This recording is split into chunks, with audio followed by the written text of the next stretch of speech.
Welcome to it, South Africa. It is your feel-good breakfast show, live and direct, right here on SABC3. So good to be here. It's the 5th of February, and it's going to be February the whole month, so that's fun, that's wonderful. Okay. I'm Leanne Williams, and this is Thabiso Makubela. But you can call me Uncle Tabsy. Welcome to it. It's going to be so much fun. It's jam-packed with all sorts of awesomeness, from everything we're making in the kitchen, all the style and beauty tips we're going to be dishing out to you. And what else? Exactly. Well, we have incredible performances on the show, and of course, it's a Travel Tuesday, so we have to make sure that we take you somewhere really interesting in the world. But before we do anything else, let's take you to our W Beauty makeup room, where Zoe and Nick Strelitz are standing by. Princess, coffee, please, my Yes, love. please. Oh, yes. Oh, thank you, Leanne. Thank you, Thabiso. And a very good morning to you from our beauty room. Nick Strelitz here with myself. I'm Zoe Brown. Of course, a busy day ahead. Not only is it Travel Tuesday, but you know what? Whenever we're in the beauty room, I feel like, Nick, you always nitpick. You always make sure our outfits and our hair and our makeup is perfect for the rest of the show. On, girl. So what do you? Good. Thank you. Listen, I love a basic. I love a good white good basic. tee. Yes. A white tee, a white tank. That's all you need. I'm wearing a tank, not a tee. A tank or a tee or Zoe with a raw denim, and it's perfect. And I love a pop of color. Like, I've been wearing some colorful shoes. Yeah. It's an easy look. It's easy and it's always sophisticated. Do you know what I mean? Like, you can never go wrong with a beautiful, crisp white tank. The worst part is keeping it clean. Yes. But like, that's a whole other story. But look at what I found in the wardrobe room. Okay. This stunning edition wrap jacket. I love that it's nice and soft. It's a soft material. It's very soft, and the for a windy day. For a windy day, and if you're in a place like Cape Town or even Joburg right now, where it's a bit cooler when you wake up, this provides that extra layer that you need, but you don't lose the chicness or sophistication in the look today. Well, let's put this one on, put it on, because I feel like in Cape Town you get a little bit of every season as the day progresses. And so what I love about this is it's unlined. So look inside. So some jackets have a lining, you know, a lining that's actually cut in and seamed in, which means it doesn't breathe. Something that's unlined, guys, you still get the protection of a layer, so you still get that warmth, but it doesn't inundate you. Doesn't so you keep it cool. So okay, yeah, you keep nice and cool. You keep nice and cool, and I love it. And they're doing lots of these ties. Should I tie for you? Let's tie it back so we can show off a little bit of the shirt, and of course we will take a look at the weather of what to expect. So if you, Nick, I think I just stepped on your foot. You did, so and I so loved sorry. it. Do it again. Do it again, Zoe. But if you're in Johannesburg today, let's quickly take a look at what you can expect in your temperatures. Cloudy conditions with a shower or thunderstorm in the afternoon. The humidity will also be staying as the wind dies down a little bit later. Your low is 15, your high is 24 for today. If you're in Durban today, taking a look, you can expect partly cloudy conditions with a high of 27 degrees. It will be pleasantly warm. Of course, humidity this time of the year is there. It will increase as the wind decreases towards the evening. Then if you're in Port Elizabeth, mostly sunshine with a little bit of cloud cover. There's also a southeasterly breeze traveling at about 13 kilometers an hour. So cloud cover will clear up towards this evening. And then in Cape Town, a low of 16 with a high of 26 can be expected. Temperatures to reach a max of 26, like I said, but clear conditions for the remainder of the week. So it looks like a beautiful week ahead for everyone here in Cape Town. But of course, we will touch on those temperatures a little bit later, go into full detail across the country. So weather's looking good, but you know what's looking even better is the recipes that we're making on the show today. Now, if you SMS the keyword clover, you'll get the recipe for our 3 cheese and broccoli salad. I mean, it's the best of both. Yeah. 3 cheeses, and then you get the love. health element of the broccoli come together, and it's just a beautiful salad that's just going to change your life. It's going to change your life indeed. And we're also making a poached egg, or poached eggs and smashed avocado on toast. Dibs on that. Yes. Dibs on that. I think that's the one I'm diving. Oh. No. I thought you were going for the salad. No, no, that's the one. Come on, shady lady. You can't change your mind as you feel like it. Wow, listen to you. For that How about one, you're this going to one? SMS eggs to 33728. We'll send you the link to the recipe. This one you can have Superfood breakfast open omelet. I feel like that's yours. A Superfood breakfast omelet. And of course, all you have to do is SMS the keyword breakfast to 33728. We will send you the ingredients list, and you could be making Thabiso's delicious breakfast for breakfast. You're convinced that's what I'm having today? Yeah, I feel like that's you. Well, all of this is happening on your Feel Good Breakfast show. Remember to SMS the word breakfast to 33728. We'll send you a link with the recipe, and who knows, you might be getting some brownie points, scoring some of those for making this superfood. What open omelet? Oh, well, listen, Nick, what have you got over there? I see you have some beauty products for us. I've got a surprise for you. Completely surprise. Okay, we talk a lot about makeup. Yes. Obviously, you wear a lot of makeup being a television A makeup star. remover lotion, a cleanse. And when Tamara for Green the was on the skin. show, she talked about how important it is to get all that makeup off at the end of the long day, right? Makeup remover liquid. So we have two variations of a makeup remover.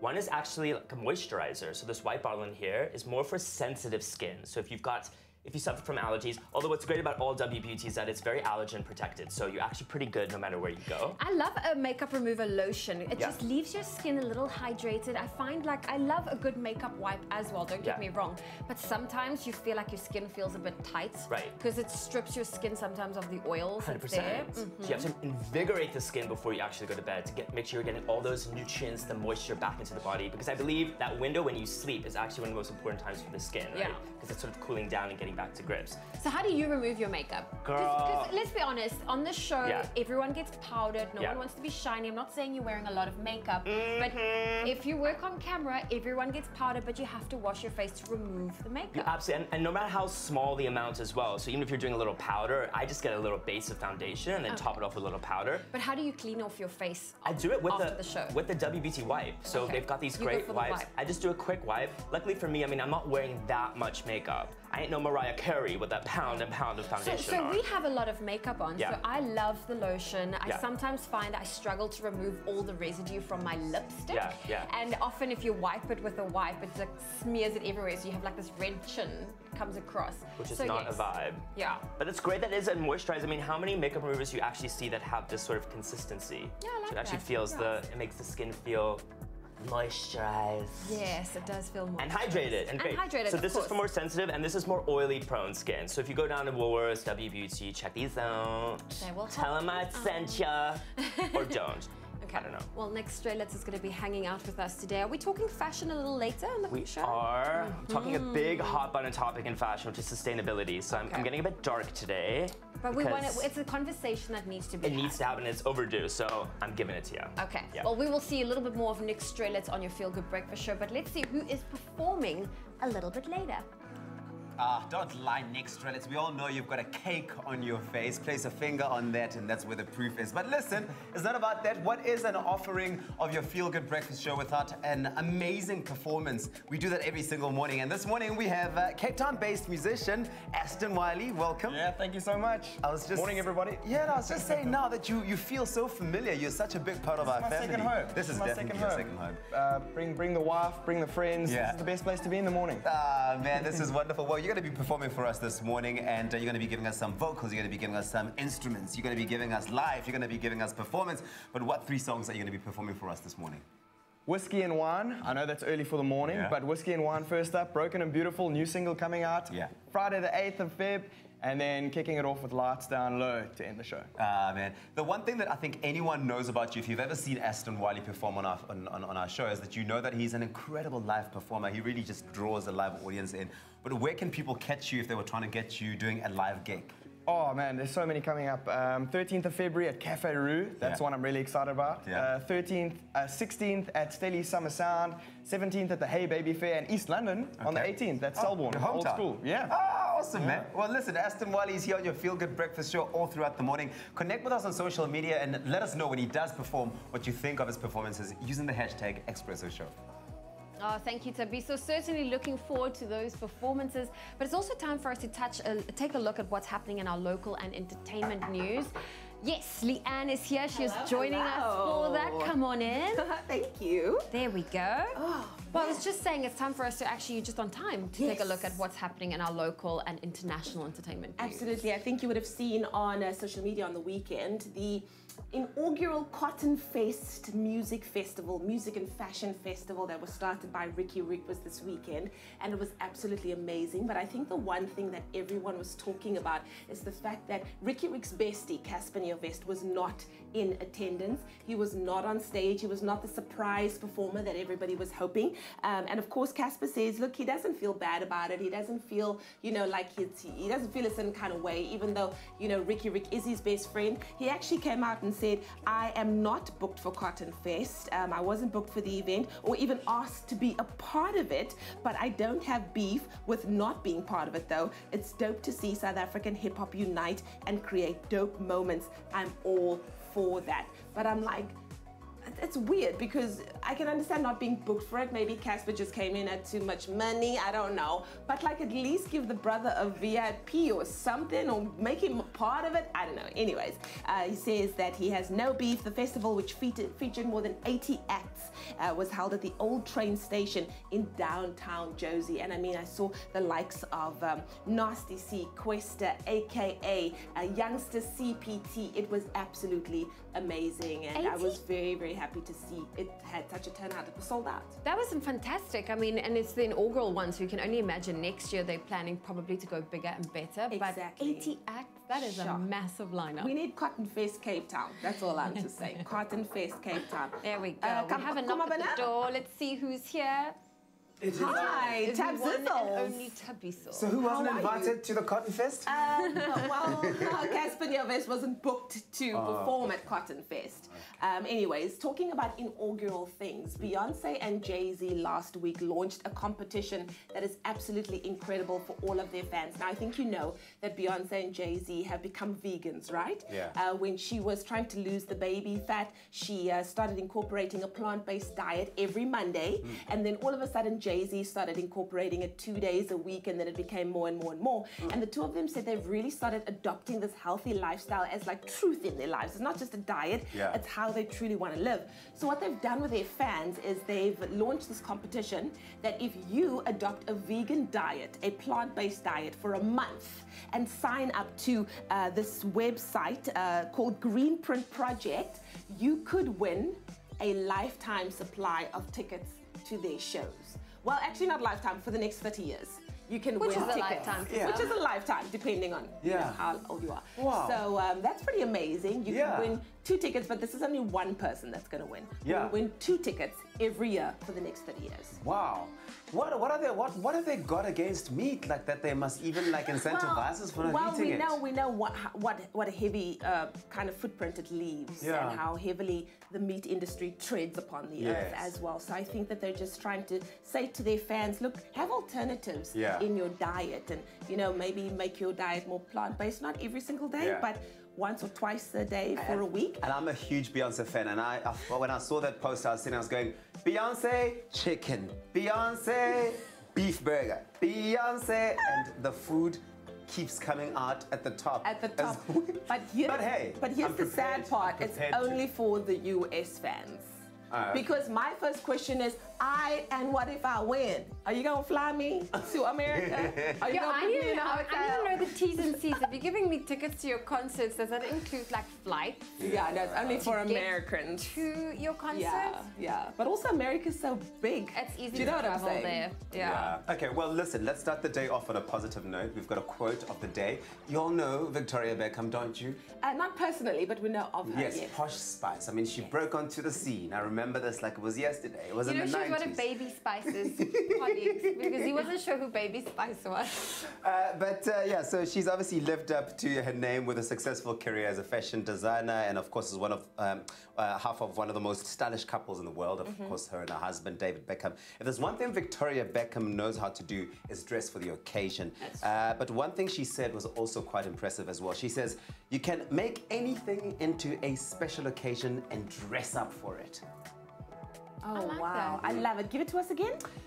You can make anything into a special occasion and dress up for it. Oh, like I've just dressed up for the news. I'll see you guys in a little bit. Farewell, dear heart. I love that. You can turn any occasion into a special occasion and dress up for it. Yeah, so sometimes you've got to dictate it. You've got to create those moments for yourself and arrive and show up for them. You know what I miss? If you go to a show, and I'm talking about a theatre production. Yeah. Back in the day, people used to dress up, bring out the faux fur coats, and bring out the, you know, the bling and the gowns. Yeah. And I find these days you go to these awesome productions, and then I would wear jeans and but everyone else is wearing it. I'm not saying I'm the only one dressing down, but not enough people are dressing up for that anymore. I was having that exact conversation last week. In fact, it's my biggest struggle with Cape Town and my adjustment here is that I find every single event I've been to, I arrive and I feel overdressed because I'm the guy in the shirt and the blazer and the tie and the tie clip, and everyone else is just looking like they were out at varsity registrations in the afternoon and decided to show up. It's not a bad thing. It's a bit an more aesthetic that works for people. Yes, I think it's a relaxed look. But I do wish sometimes we dressed up a little bit more. Hey, well, let's get this show on the road, shall we? Yes, let's get it underway. We'll take a look at your news headlines, what's happening in the sport, and of course, get the show going. I step into the day with the dawn ringing in my ears. Oh, I tune into my TV show. No better way, I gotta get myself into gear. Let's go. Oh, and I feel good today with my wake up in the morning Expresso. I feel good today. It's my feel good breakfast show. Well, it's time to take a look at what's happening in the news on your Feel Good Breakfast show. In the national news this morning, Mineral Resources Minister Gwede Mantashe yesterday told delegates at the 2019 Investing in African Mining in Durban in Cape Town that after restoring policy certainty to the South African mining sector, the next great task would be to secure reliable and cost-effective power to companies. 5 diplomatic missions yesterday said they regret the misunderstanding caused by a memo they penned in which they warned President Cyril Ramaphosa that his drive to attract foreign direct investment could be hampered if the state didn't enforce the rule of law more strictly. On the international front, Somalia's al-Shabaab militants yesterday shot dead the Maltese manager of the port of Bosaso, and shortly thereafter, a powerful explosion from a car bomb rocked the busy market in the Somali capital Mogadishu, killing 11 people. The UK, France, Germany, Spain and other European countries have officially recognized opposition leader Juan Guaido as interim president of Venezuela. And then finally, a national search engine for job ads has just released interesting statistics after analyzing more than 140,000 jobs currently advertised in South Africa. They found that it seems like job availability in South Africa is on the rise and that one is still unsurprisingly likely to find employment in the major cities such as Pretoria, Cape Town and Johannesburg. And the money, it seems, is moving to the mother city. The Western Cape is now in the lead with the highest paying average salary of roughly 369,401 Rand per year and has, despite a smaller population than Johannesburg, more advertised jobs. What can we say? Welcome to Cape Town, everybody. Time to take a look at what's happening in the world of sport. Here's Kat.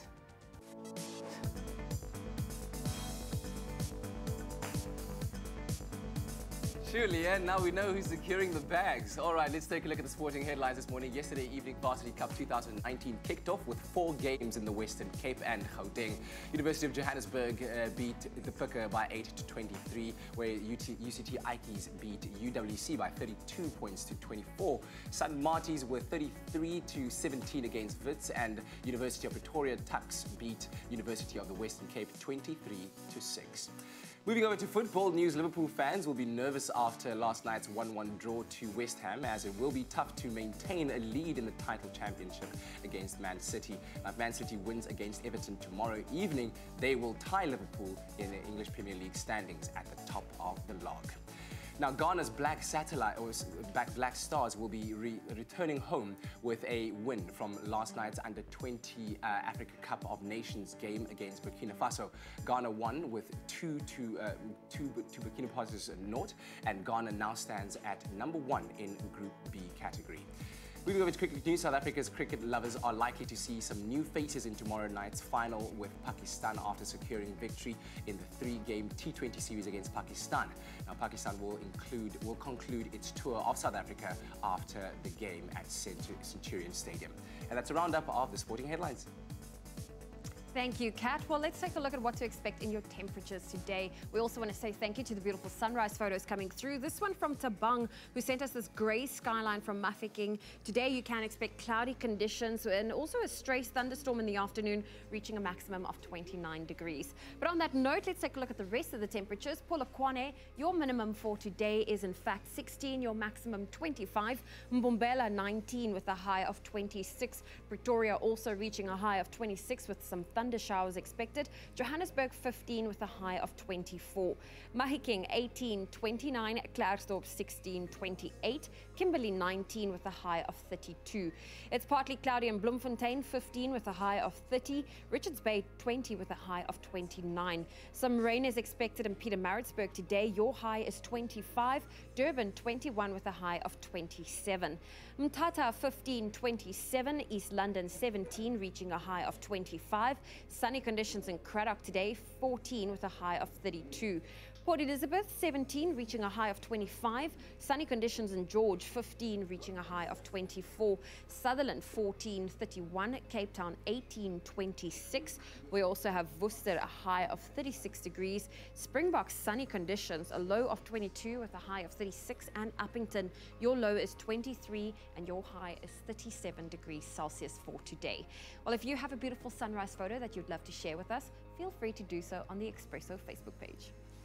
Well, says Princess, hit me up with your freshest cup, please, to start this Tuesday morning, and we're going to take a quick break. When we come back, we take a look at the crazy genius, mad scientist that is Elon Musk, who's now testing out a new SpaceX rocket. That's the latest news right now. Look at that. I mean, the man's sending his own cars into space. He's next level stuff. Okay, and then of course it's Tuesday, so we need to get into some gaming. If there's one thing that I do not like in this life, it's a zombie. Oh, really? It's a zombie. Resident Evil 2 remake. That's what we're playing today. Oh, yeah. I'm not gonna play. I'm not Zombie playing. apocalypse like your worst nightmare? Go, I'm going.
It's my feel-good breakfast show.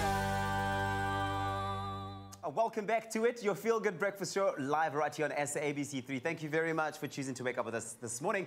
We're keeping it pretty simple this morning. It's a Tuesday, and we're having You Choose Day, and we're asking you on social media what your favorite thing to spread on a slice of bread is in the morning. So if you like your bread, like I like my bread, what do you put in it? Let's have a look at the comments that have come through. Peter Jonathan says, blood moon rising over Fishhook Beach. Ooh, that is beautiful. But definitely not for a slice of bread. And Ronald Coleman says, morning beautiful Expresso people, best on bread as Marmite and a slice of cheese. We got Bruce saying that would be garlic and cheese. Kalani Mkalelo says, good morning, obvious. Number one, peanut butter. Number two, Rama, and he's all the way out in Rosebank. And then you've got Mam Besuhola saying peanut butter and jam, as well as Helen Diedrich saying peanut butter and jam with my morning coffee, yummy. Why don't you let us know what you choose on a Tuesday for your slice of bread. Right now, though, let's check in with some tech news with Kat and Zoe.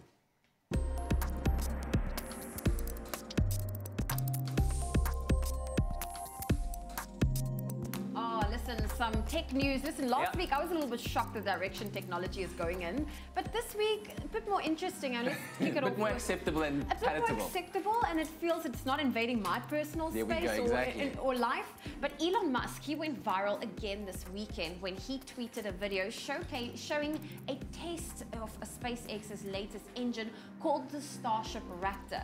Now, what looks like a CGI from a sci-fi movie is completely real and will ultimately form part of SpaceX's Starship that plans to take people to Mars one day. Now, last month, he also tweeted the first look at the Starship test flight rocket, which looks like something out of a space movie from the 70s. Take a look at that. Absolutely incredible. Oh my goodness, it's so retro. It is very retro, and they're also hoping to do the first test flights later this month, but will only plan to take the first people to space in 2023. The scheduled mission is set to take the first group of tourists on a flight to the moon and back. I'm looking at the design of it looks like a bullet, basically. It does look like a bullet. If you clip off the wings, it looks like a bullet. Would you do that, a trip to the moon and back? Not quite yet, hey. I need them to at least fly this 20 times safely with at least 50 passengers in for me to go, okay, well, it might just be the 21st 21st time that something goes wrong. Oh, why must you be this person? Anyway. It's like the warranty is expired. Anyway, take a look at this news. So clients of the Canadian crypto exchange Quadriga CX got a very nasty surprise when it was revealed that $190 million worth of cryptocurrency became inaccessible after the founder of the exchange died with the passwords to access them.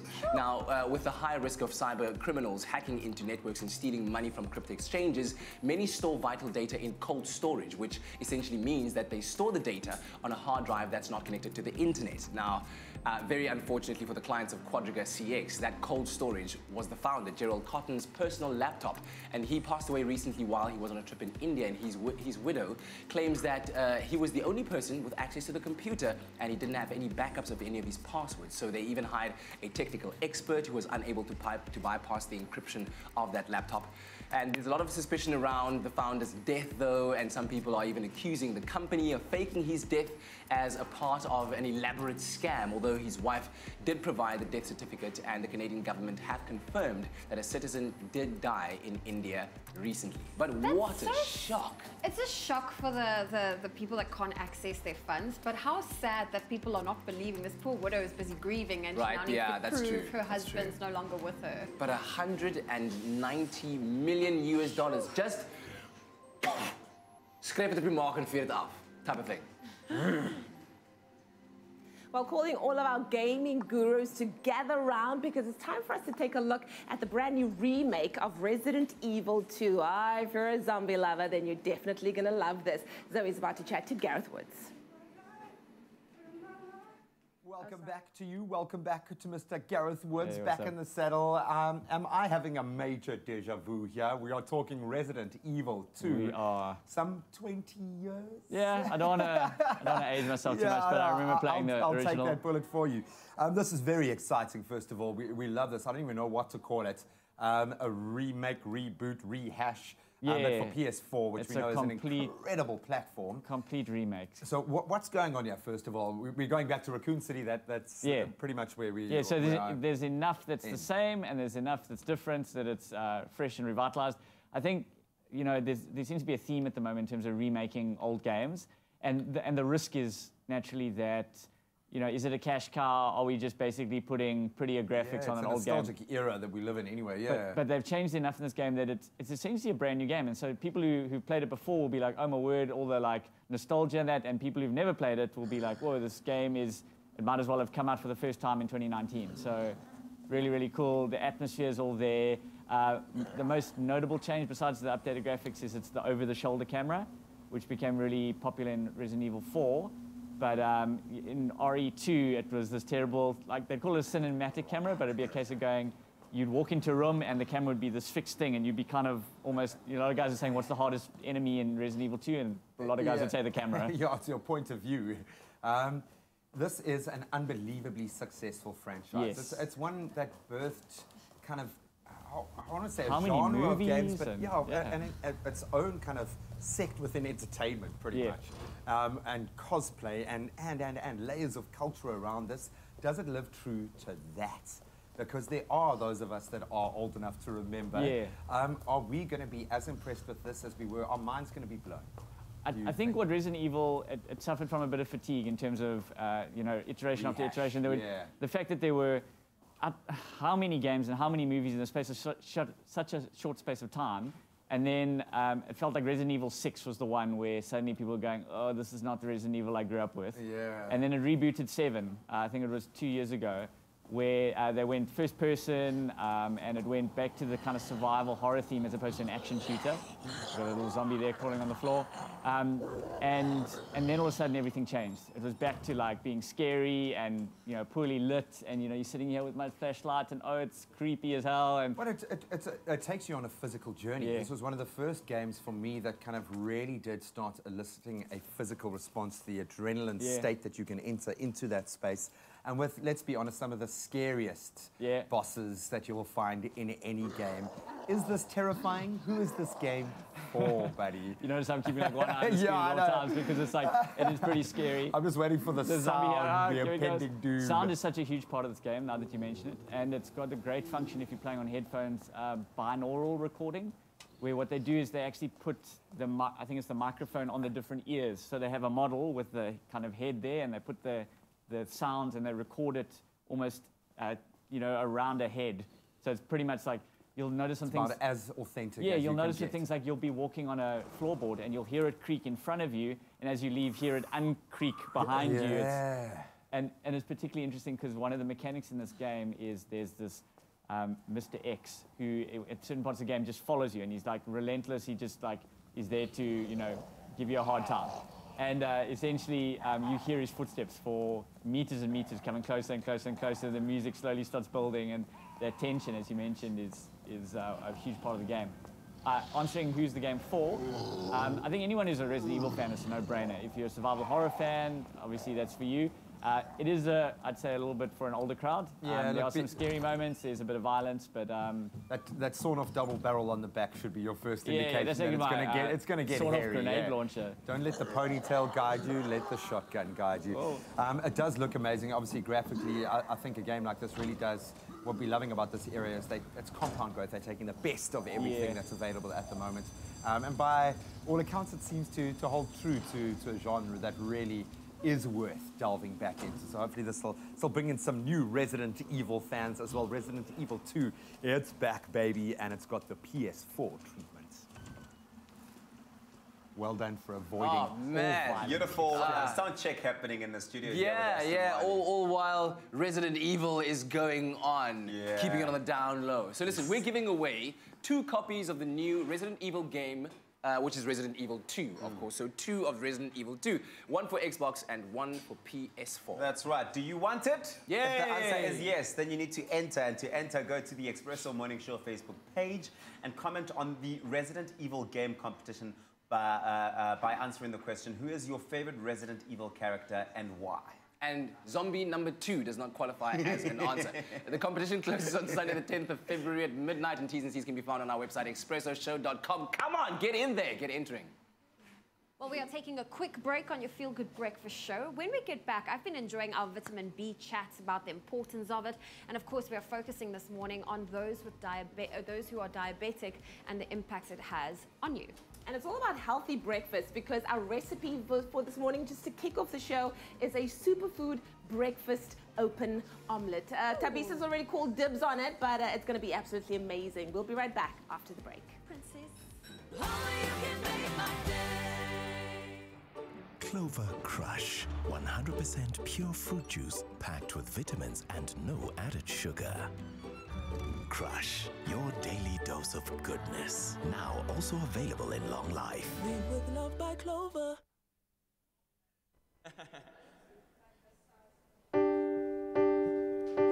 Whiskey and wine cover the dance floor that we made in the moment. As for the fairy lights, the stars bring us new heights. As you gaze at it all, you look amazing, and I feel so dependent.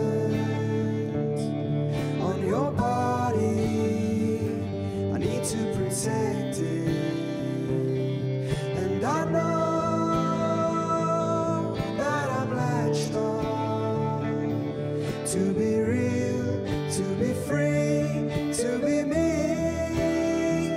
Oh, can we hold on for one more song?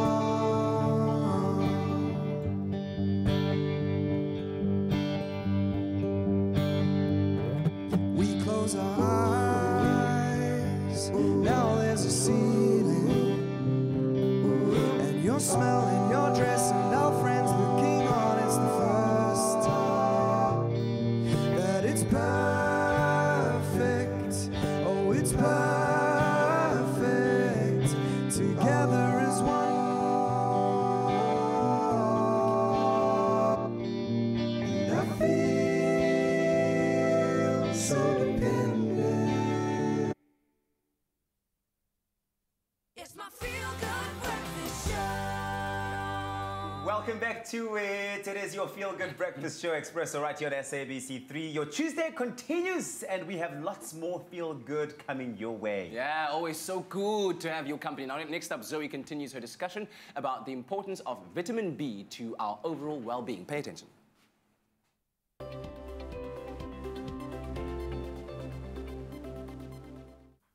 Over the last 2 weeks, we've learned more about the importance of vitamin B for our health, what a vitamin B deficiency is, as well as the symptoms to look out for.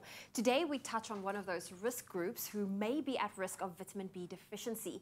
And here to discuss the benefits of vitamin B, especially to those who are diabetic, we have Natalie Matt, a clinical dietitian. Good morning, Natalie, and welcome to Expresso. Good morning. Thank you for having me. Well, it's great to have you here, and I've been enjoying the vitamin B chats that we've had. I've been learning so much, and today we're putting the spotlight on those who are diabetic. So what does it mean for someone that has a vitamin B deficiency and they're diabetic?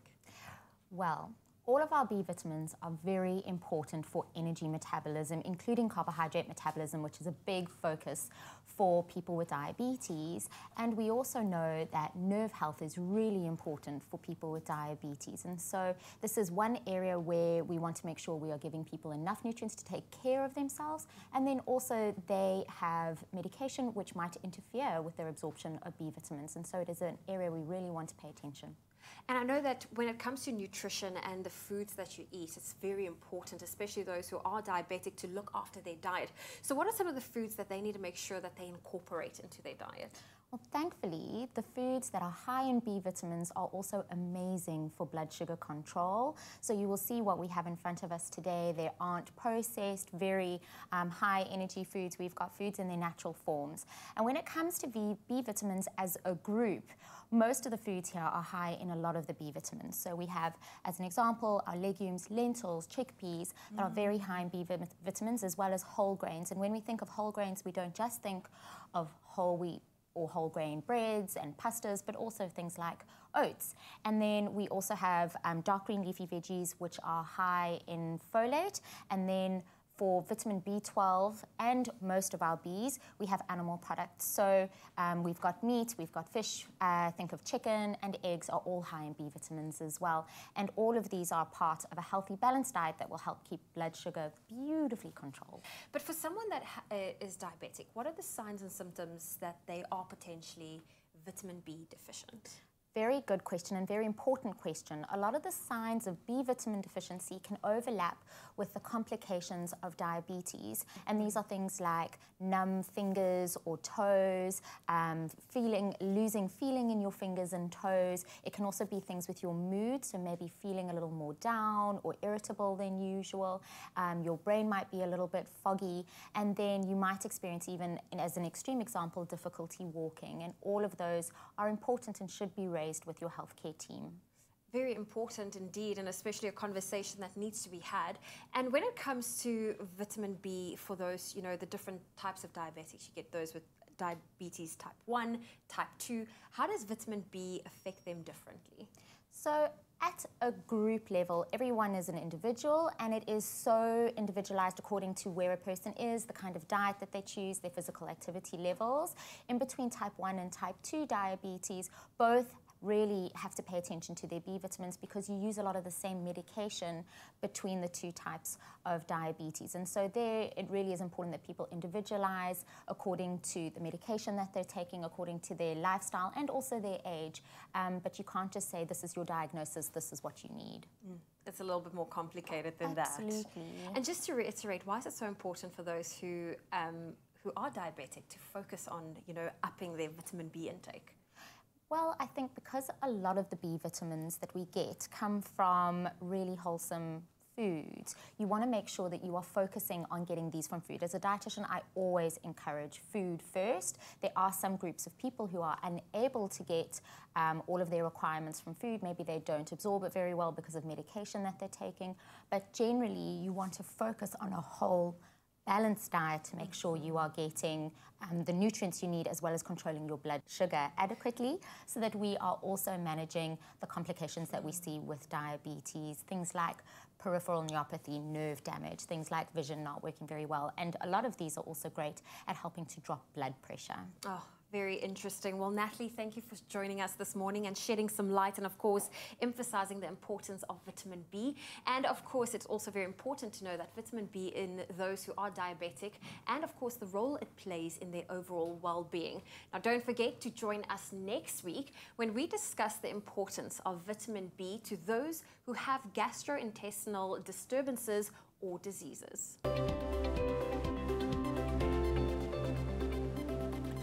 So yesterday we celebrated World Cancer Day, an international day that's marked to raise awareness of cancer and to encourage its prevention, detection and treatment.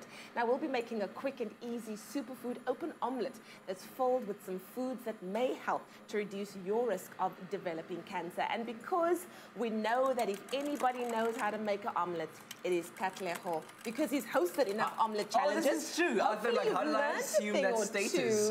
Yeah, I have. You're like the omelette king on the show. Don't disappoint us. I'll take that title. So 3 eggs in here, beaten. Beaten, not stirred. We got some salt and pepper, a pinch of each in here. And then, yes, those superfood veggies you're talking about. Actually, let me just get this going. So we're using some real leafy greens. They are a good source of vitamin A, vitamin C, calcium, and as well as several phytochemicals. Now, some of these phytochemicals are believed to protect cells from damage that could lead to cancer. Yes. Okay, so what do we have? We've got Brussels sprouts, we've got tomatoes. And those, of course, cruciferous vegetables. Absolutely. Cruciferous. And kale. And then my favorite of all, like, baby spinach on everything if I can. That. I love that. I see you've kind of roasted the kale. Yeah, so just on a beautiful little baking tray like this with some baking paper. Yeah. Hit them in the oven for about, well, just let me check on them because it is quite a hearty, hard vegetable. So and I'm quite excited to see. I feel like this is taking your normal omelette to that next level. Okay. Well, I feel like this is a higher grade omelette. Yeah, well, not really. An omelette's an omelet, eh? Except if there's cruciferous and phytochemicals involved. You could get fancy with it like that, but at the end of the day, it's quite easy to make. That's why, well, with the lid on top, it allows for it to cook evenly all throughout. Okay. So trying to get this baby heated up so that we get the cooking process quickly done. Otherwise, we can't flip it, and then we'll have soggy omelets, and nobody likes that. But anyway. No one likes a soggy omelette. The keyword to SMS is... breakfast to 33728. We'll gladly send you this ingredients list, and of course, the link to the recipe, and you could be making our beautiful superfood open omelette a little bit later. I think we should actually just have called it... Cook along with us. We should have called it the cruciferous omelette. The cruciferous omelette. Yeah, that makes it sound fancy, you know what I mean? Exactly. Hi guys, I'm serving cruciferous omelettes for breakfast. Anybody? And what a great, conversation starter. Yeah. Because they'll be like, crew what? Yeah. I didn't see that ever happening. Okay, this, I'm going to try and flip it. Okay. Nicole did try and warn me that I don't have to flip it. Awa mudile. Are you feeling nervous at all right now?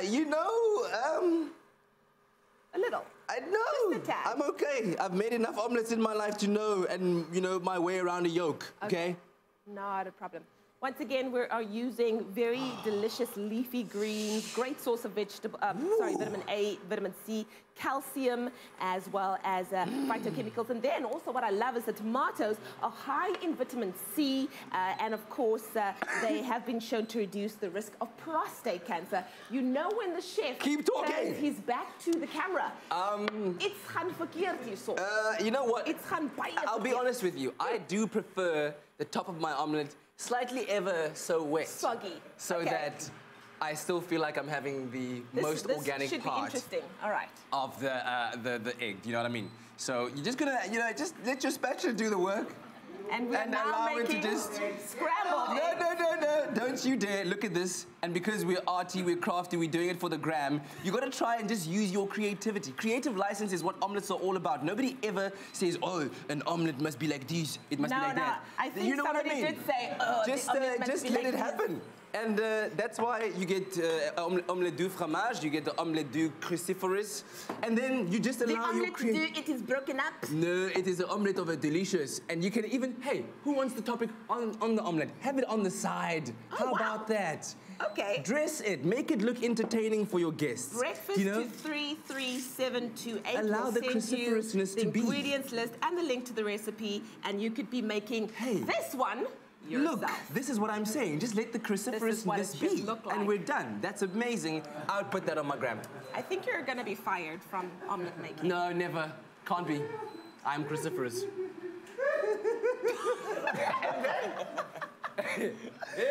Shock and horror. That is a disaster. A disaster. I've never seen anything like it.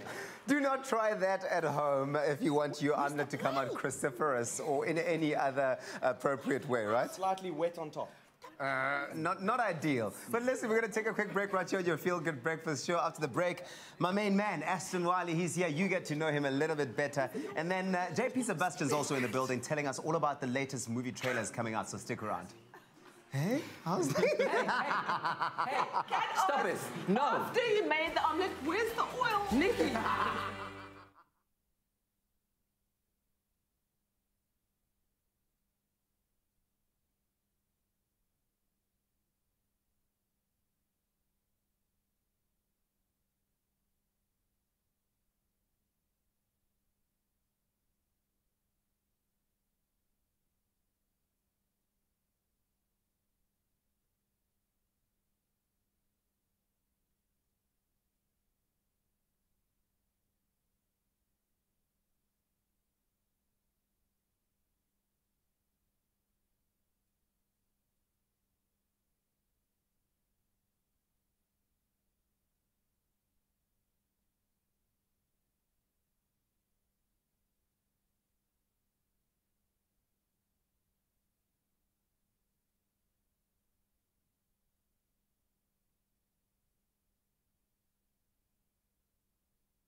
It's my Feel Good Breakfast Show.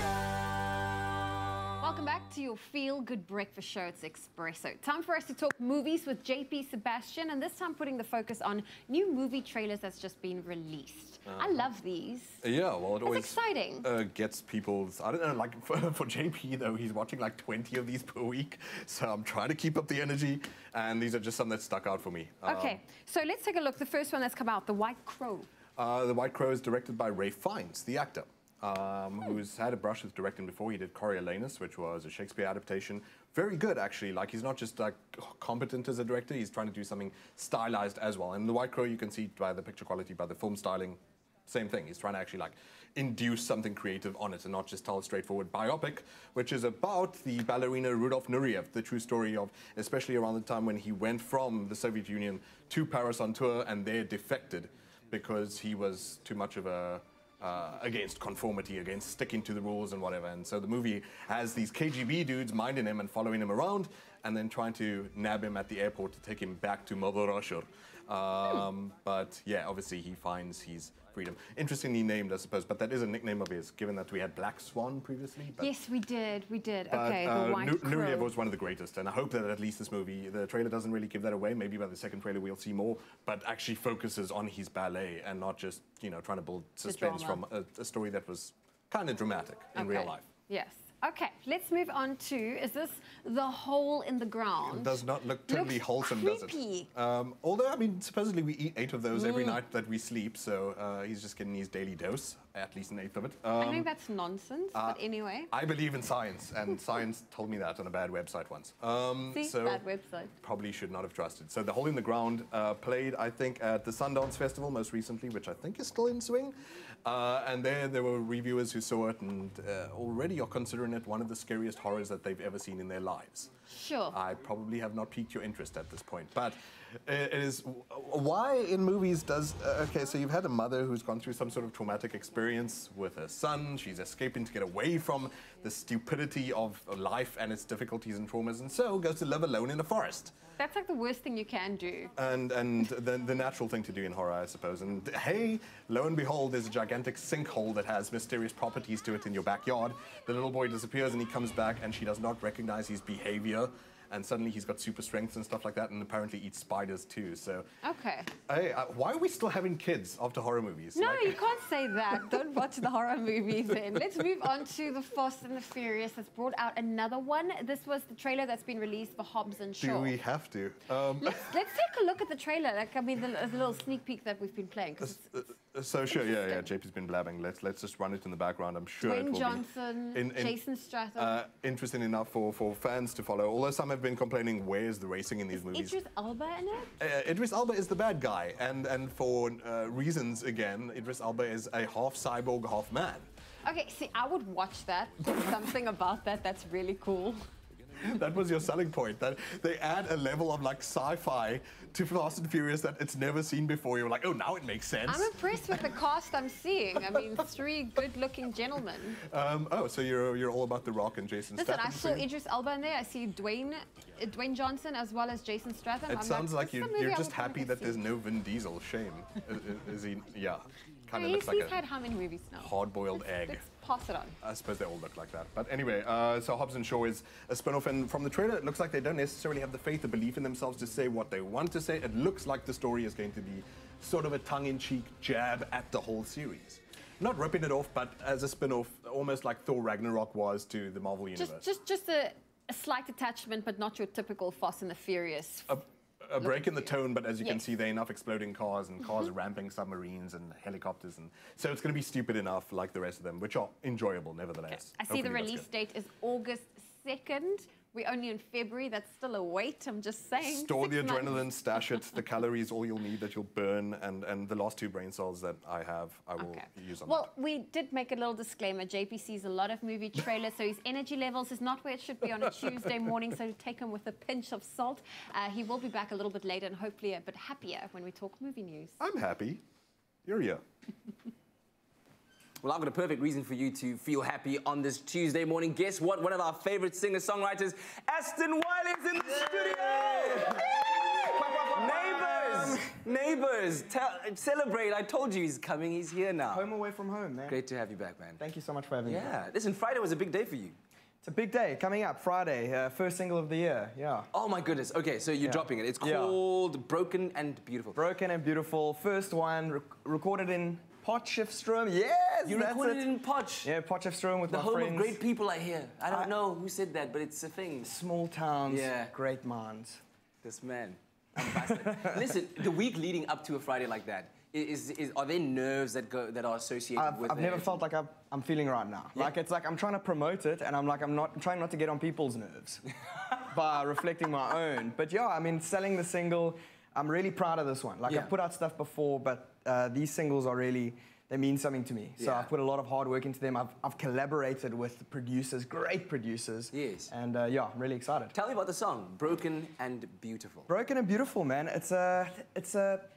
I was inspired by this idea of, I think it was a Japanese story of an urn that breaks. Okay. And then they fix it with gold paint.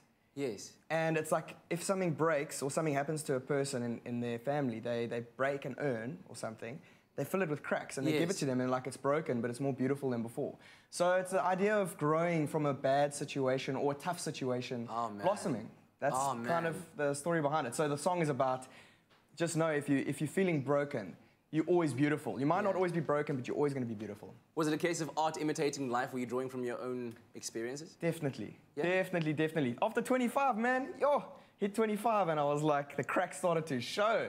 So yeah, a little bit of self-reflection. Drink more water, Ashton. That keeps the cracks away. But listen, it's great to have you here. You've been doing incredibly well. Every single time you come around here, we have such a great time with you, and the music is always beautiful. And so we're looking forward to today's performance. And I hope that you certainly do not miss out on that. Make sure you stay tuned. We're going to take a quick break, and we'll be right back with more Ashton Wylie on your Thank you. Yes, celebrations, ululations.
Whiskey and wine. Yeah, that's working.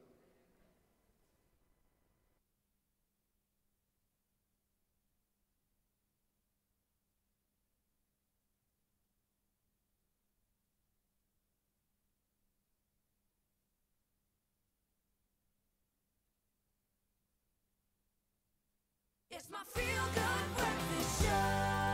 Happy birthday, a very happy birthday to you. Yes, welcome back to your Feel Good Breakfast Show. It's a Tuesday morning. We're live, large, and in charge, and always so cool to have your company. So, you know what that song means, right? We're in joyful spirits. It's birthday time. Now, did you know that world-renowned soccer player Cristiano Ronaldo and Emmy Award-winning actor Darren Criss were born on the same day, only 2 years apart? Coincidence? Greatness on that day? I think not. So it looks like talent is overwhelming on the 5th of February. So let's see who also shares a birthday with these two awesome dudes. It could be you. Who's older, I wonder? I think. Yes. No, it's just the beard that's given. No, it's Cristiano. Cristiano. Do you think so? I think it's Okay. Cristiano. Anyway, just 2 years. Yeah. We also have a very special birthday. So first up, we have Cheryl and Jerome, who would like to wish their son Joshua a happy 22nd birthday for today. Happy birthday, Joshua. We really hope you have a fantastic one. Happy birthday. We've also got another one. Joelle. We'd like to wish Joelle an amazing birthday today. She turns 11 today. Happy birthday, Joelle, you beautiful girl. Absolutely. And then also a very big birthday, happy birthday to Jonas de Villiers, who is all the way in Hong Kong. Hey, Jonas! But he'll be coming back to South Africa in June, and his friends Bianca and Naomi said, we can't wait to celebrate your belated birthday when you're back in SA, one of our very good friends here on the show. Happy birthday, Jonas. Cool color hair. Right, right. I always wonder like how many times you can do that to your hair before it goes, okay, I'm done. No, but look, You know what I Fabricio mean? shaved his hair. Yeah, but- Your hair grows quickly, man. But is that what you do? So you color it, then you go zoom, and then you... You just, it grows out, you just cut it off, and then you start again. Self-regulating. Self-regulating here. All But listen, right. if you've got birthday wishes, why don't you let us know? Send us an email, birthdays@cadova.tv. Include the person's name that's celebrating their birthday, how old they're turning, and as well as their contact details, because we might just give them a call right here. Yeah, right? and with the cake omnipresent here on the table, let's do that birthday dance that we rehearsed, guys. 1, 2, 3, 4. I wasn't here for that. No, Rehearsal? just fake it, fake it. Oh, so adorable. So adorable indeed. Let's take a look at what's happening in the national news. Mineral Resources Minister Gwede Mantashe yesterday told delegates at the 2019 Investing in African Mining Indaba in Cape Town that after restoring policy certainty to the South African mining sector, the next great task would be to secure reliable and cost-effective power to companies. 5 diplomatic missions yesterday said they regret the misunderstanding caused by a memo they penned in which they warned President Cyril Ramaphosa that his drive to attract foreign direct investment could be hampered if the state didn't enforce the rule of law more strictly. On the international front, Somalia's al-Shabaab militants yesterday shot dead the Maltese manager of the port of Bosaso, and shortly thereafter, a powerful explosion from a car bomb rocked the busy market in the Somalian capital of Mogadishu, killing 11 people. The UK, France, Germany, Spain, and other European countries have officially recognized opposition leader Juan Guaido as interim president of Venezuela. And then finally, a national search engine for job ads has just released interesting statistics after analyzing more than 140,000 jobs currently advertised in South Africa. They found that it seems like job availability in South Africa is on the rise and that one is still unsurprisingly likely to find employment in the major cities such as Pretoria, Cape Town, and Johannesburg. And the money, it seems, is moving to the mother city. The Western Cape is now in the lead with the highest paying average salary of roughly 369,401 Rand per year and has, despite a smaller population than Johannesburg, more advertised jobs. What can we say? Welcome to Cape Town. Well, today let's take a look at what's happening in the world of sport. Kat has those details.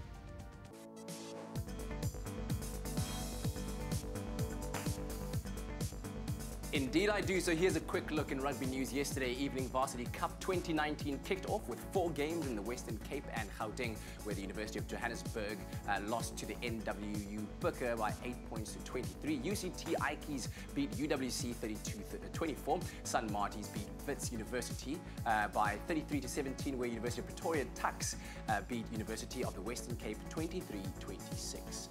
Moving on over to football news, Liverpool fans will be nervous after last night's 1-1 draw with West Ham, as it'll be tough to maintain a lead in the title championship race against Man City. Now, if Man City win against Everton tomorrow evening, they'll tie Liverpool in the Premier League standings at the top of the log. Moving over to international football, Ghana's Black Satellites will be returning home with a win from last night's Under-20 Africa Cup of Nations game against Burkina Faso. Now, Ghana won with 2 goals to Burkina Faso's 0, and Ghana now stands at number 1 in Group B. And finally, South Africa's cricket lovers are likely to see some new faces in tomorrow night's final with Pakistan after securing victory in the 3-game T20 series against Pakistan. Now, Pakistan will conclude its tour of South Africa after the game at Centurion Stadium. And that's a roundup of the early morning headlines.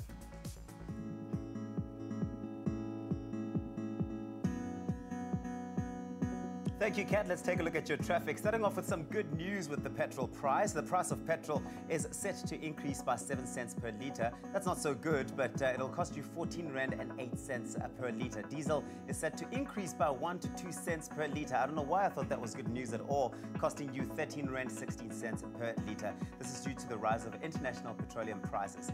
Looking at your traffic this morning, starting off in Gauteng. In Alexandra, there has been an accident on the N3 southbound after the Modderfontein obstructing 2 lanes. Please keep a lookout for that. If you are in the Western Cape, in Brackenfell, there has been an accident on the N1 inbound, that's before Kubeg Road. The left lane is currently obstructed and causing heavy delays. Please do approach that area with caution. Off to the trains, Cape Town commissioning works, they've been completed on most lines, so normal train services have resumed. Platforms 1 to 12 at Cape Town Station have reopened. Platforms 17 to 19 remain closed for repairs, and they will be commissioned later. Your next report will be at 7:30 this morning. Don't fear the flu. Boost your immune system with Effaflu C Immune Booster by Pharmadynamics. Effective, affordable healthcare. Thank you, Tabiso. Well, let's take a look at your weather for this morning. We also want to say thank you to the beautiful sunrise photos coming through. Fatah Khan sent us this beautiful sunrise from Richards Bay. Today, you can expect partly cloudy and sunny conditions. Expect a pleasant, warm temperature day, reaching a maximum of 29. I hope that made sense for you. But let's take a look at the rest of the temperatures, starting off in Polokwane. Your minimum is 16, your maximum 25. We also have partly cloudy conditions in Mandela with a high of 26. Pretoria 16, 26, Johannesburg 15 with a high of 24. Mahikeng 18 with a high of 29, Klerksdorp 16, 28. Sunny conditions in Kimberley, your high for today is 32. If you're in Bloemfontein, 15 with a high of 30 can be expected. Richards Bay, 20 with a high of 29. Pietermaritzburg, 16, 25. Partly cloudy conditions in Durban with a high of 27. Mthatha, 15, 27. East London, 17 with a high of 25. Cradock, 14, reaching a high of 32. Partly cloudy conditions in Port Elizabeth today. Your high is 25. George, 15, 24. Sutherland, 14 with a high of 31. Cape Town 18, 26, Worcester 15 with a high of 36. It is sunny in Springbok, 22 is your minimum, 36 your maximum, and Uppington, a hot day can be expected with a high of 37 degrees Celsius. That's where we leave your weather. If you have a beautiful sunrise photo that you'd love to share with us, feel free to do so on the Expresso Facebook page. Well, let's tune up your Tuesday with some music from our guest artist, Ashton Wylie. Here he is. While I sip on this Java, he's going to give you whiskey and wine. Whiskey and wine cover the dance floor that we made in the moment. As for the fairy lights, the stars bring us new heights. As you gaze at it all, you look amazing, and I feel so dependent on your body. I need to protect it, and I know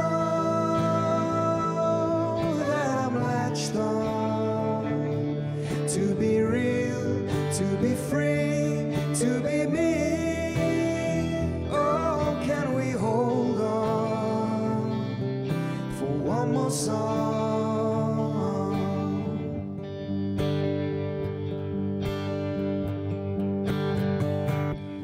Close our eyes, now there's a ceiling, and your smell and your dress and our friends looking on. It's the first time that it's perfect.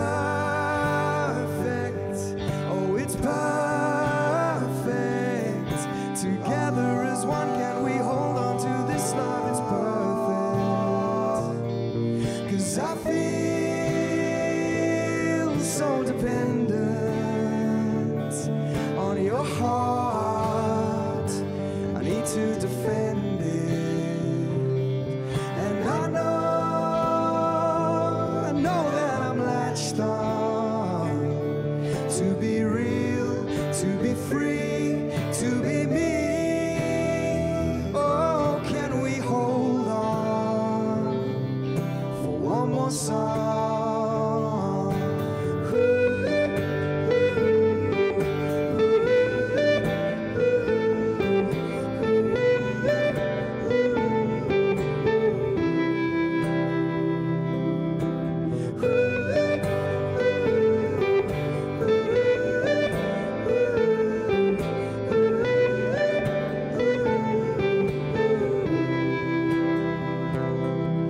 So take my hand, take my whole life too,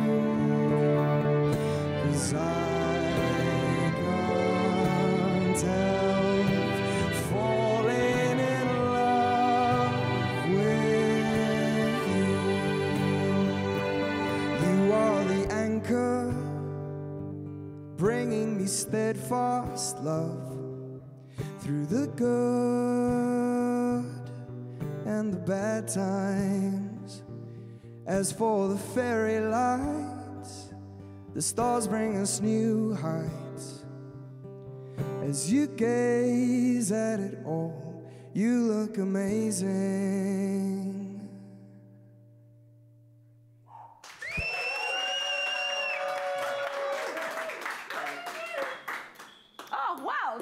To take a quick break. What an incredible performance that was. Wow. Dr. Darren Green in the house. It is Medical Tuesday, so we are going to be chatting about creating awareness about cancer on your Feel Good Breakfast show. And then I'm going to be getting into the kitchen where I will try to do better in the breakfast this morning and make a delicious smashed avo and poached Do better for egg. who? Do you want to take notes? Excuse me. Get your notepad. Excuse and take me. Notes.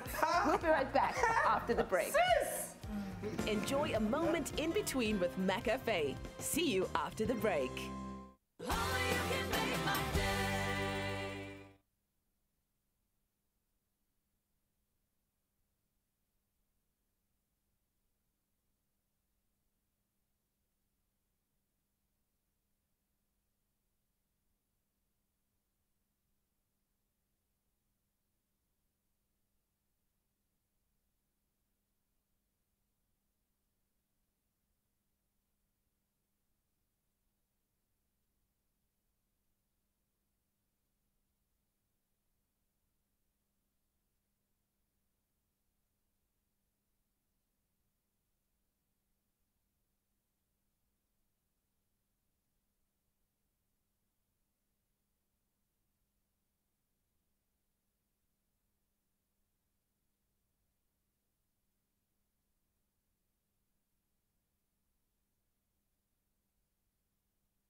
It's my Feel Good Breakfast Show. Welcome back to your Feel Good Breakfast Show. This is Expresso. We're live, large and in charge. It's a Tuesday morning and always so good to have your company and including the company of our resident, Dr. Darren Green. And of course, this year's theme for World Cancer Day is I Can, we can. Now, it acknowledges that everyone has a capacity to address the cancer burden, where 9.6 million people die each year from cancer. Now, the astounding thing is that that is more than HIV, AIDS, malaria, and tuberculosis combined. So today we'll be discussing the top 2 most prevalent cancers in females and males, respectively. And he is here to help us out and to understand our trusted medical professional, Dr. Darren Green. Always good to have you here, Signore. Always good. Our lines are open. You can give us a call if you have any questions. 021-430-9881. Let's get into it. Well, doctor, let's put the spotlight on breast cancer. I, funny enough, saw it's not that it's funny. I saw an article yesterday on how to do the check. So I think at the end of the day, some people are still asking, how is breast cancer detected? Yes, I think the first thing is that people can have breast cancer and not even know that they do. So if you aren't looking for it, you might not even find the early signs of screening, which could obviously treat and prevent it developing into a serious stage and form of cancer down the line. So, you know, the big things with breast cancer is that you need to do a self-examination check, and the recommended time period is once a month for ladies. And that you also need to know how to do it. And there are hundreds of videos online for people that don't know how to examine the breast, etc. Lumps, skin changes, color changes, contour changes, even around the areola and the nipples, for example, also cannot be ignored. So sometimes it's not about having a big lump or bump in the breast. It's just this subtle color and skin change on the external surface of the breast. And those things need to be checked out. So you can have it checked out, sorry to interrupt, at the clinic. You can go to the clinic, you can go to your doctor. Right. So there's a lot of people that can help you just examine and make sure it's okay. Absolutely. Don't make assumptions that it's nothing, especially if it's something that comes on that's new and changes to things like symmetry and contour and so forth, and the skin quality. And then definitely get even your clinic sister nurse will start the process along with a doctor, whether you're in the state sector or have medical aid or not. You should have it checked out at your private clinic or your GP. And then from there on, obviously, the risk factors around developing breast cancer will be managed and looked at. Yeah, and as you can see on your screen, as Dr. Darren Green was discussing the Breast Cancer Awareness Month, check your breast methods, all the different techniques you need to apply in order to so many check symptoms. yourself, Pain, right? skin texture, the shape and size of the breast, a discharge from the nipples, redness, etc., thickening of the skin, and then the nipples can actually retract or even become abnormally inverted. So, yeah. So let's talk about the next step and what happens after you have detected that you might have one of these symptoms. So you'd see your clinician or a health professional who will then decide what route needs to be followed. So depending on the presentation of the abnormality, if it's a lump or a bump, a biopsy in the form of a fine needle aspiration might be required. Sometimes it's done under guidance of doing a sonar as well first. And then obviously things like a mammogram are then advised to go and look at the tissue itself, look at where exactly the tissue is. For those that don't know, a mammogram is a special type of X-ray to examine the breast itself with a much lower dose of radiation than a normal X-ray is, for example, a chest X-ray. And that came about in about 1977, 1980. I think some very interesting details that we're going to be delving into, especially the fact that this is Breast Cancer Awareness Month. And so we're going to keep our lines open, 021-430-9881, as we continue to engage with our medical professional, Dr. Darren Green, about all things cancer. Okay, so we're making yet another amazing breakfast recipe, and obviously, maybe this one more amazing than the first one you saw this morning on the show that Kat made. We're making poached eggs and smashed avo on toast at breakfast to get healthy dose of nutrients and obviously vitamins to get your system going throughout the day. Leanne Williams, what are you doing? So I know that it looks like it's a lot of ingredients, but actually it's so quick and easy to make. We are going to be poaching our egg in a minute, and then we've also got some spinach that we'll saute. We're going to pop some spirulina here, which has various nutrients and antioxidants that's really, really good for the body. And then the smashed avo part, we've got avo, we've got some pumpkin seeds, we've got sesame seeds, we've got salt and pepper, we've got lemon, and then we've got our delicious salmon. I must say, it all sounds very overwhelming, but when you look at the end product of what that thing gets to look like in the end, it all makes sense, right? It all makes sense, right? So I've cracked my egg and the water's just come down from a boil. I've already popped some vinegar in there. And I'm going to pop it in really slowly because I don't want the egg to break. And that is going to nicely poach, of course. 3 to 4 minutes for soft, 4 to 6 minutes for medium, 6 to 8 minutes for hard. I've always wondered about that technique. And now you know. All right. We're also going to be sauteing our spinach over there. Very, very quick, very easy. We don't want it to, you know, to be overcooked or anything like that. So while our poached egg is busy poaching, we've already got one over there. And our leafy greens, I mean, they're really good for us. A great source of vitamins. I'm talking about vitamin A, vitamin C, calcium, as well as several phytochemicals, right? Some of those phytochemicals are believed to protect cells from damage that could lead to cancer, which is great. So staying with that conversation around cancer. Exactly. We've also got this delicious seeded gluten-free bread. How cute are these little slices? It's actually all you need. And we're going to smash the avo right there. If you're looking at this and you want to make it, the keyword is eggs. SMS eggs to 33728. We'll send you a link to the recipe. There we go. We're going to put on our sauteed spinach. That was quick, Eliane. Very quick. Yeah, I like quick stuff. Okay. We're going to pop in our spirulina over the top, just a sprinkle of it. We're just making it even more healthy and even more superfoody, if you will. Antioxidants galore. There we go. We're going to take our salmon there. We're going to pop it on. I'm so happy I called dibs on this morning. I made the right choice. You did. On the other We're hand, definitely sharing this because cats put me off an omelette. I'm sorry. I won't be having one for... I will not be having one for the next while. A nice little lemon over there. We're going to pop salmon really good, right? Omega-3 goodies coming through. Coming through. Oh, I nearly forgot our pumpkin seeds, which actually should have gone on top of the avo, but it's all good. We'll use it for garnishing over here. A little bit of a crunch factor, which I'm about. And then, of course, some salt and pepper to taste. Oh, yes. And Bob, my friend, is your uncle. Okay, so listen, it's eggs to 33728 SMS that will send you a link to the recipe and you can get to make this yourself. It looks so delicious. Look, Leanne, there's no ways you're having this by yourself. I'm sharing this with you. Okay, well, I've got another poached egg. It's ready to come out. Okay. Are you going to make me one or what? Honey, I have already made you one. It is sorted. We are alive. Continuing our chat with Dr. Darren Green, and yesterday was World Cancer Day. This morning for our medical health chat, we are talking all things cancer. Earlier we discussed breast cancer. This morning we are now moving on to the next part of cervical cancer. Our lines are open if you have a comment or a question, so feel free to call us. Our number is 021-430-9881. All right. Already we have the graphics out for you to see at home.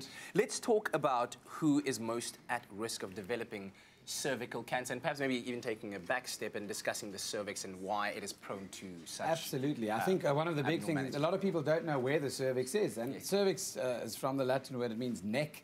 So cervical spine or cervical spine.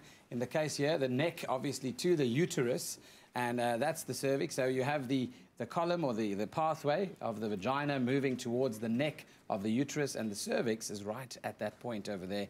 And that's where the two different types of skin come together, the skin lining this canal and then the skin as we enter into that canal at the cervix are two different types of skin. So when that junction or that transitional zone is put under stress or pressure, that's where the cells start to replicate and to multiply. And with cancer, you have then the production of abnormal shaped cells, abnormal DNA cells that then multiply at rapid rates, giving you tumors in that area specifically. So that's why we can pick up and detect cervical cancer by doing, for example, what's called a pap smear. And the pap smear takes a sample of the skin, obviously, at that area, those cell types, and then we can actually see the abnormalities.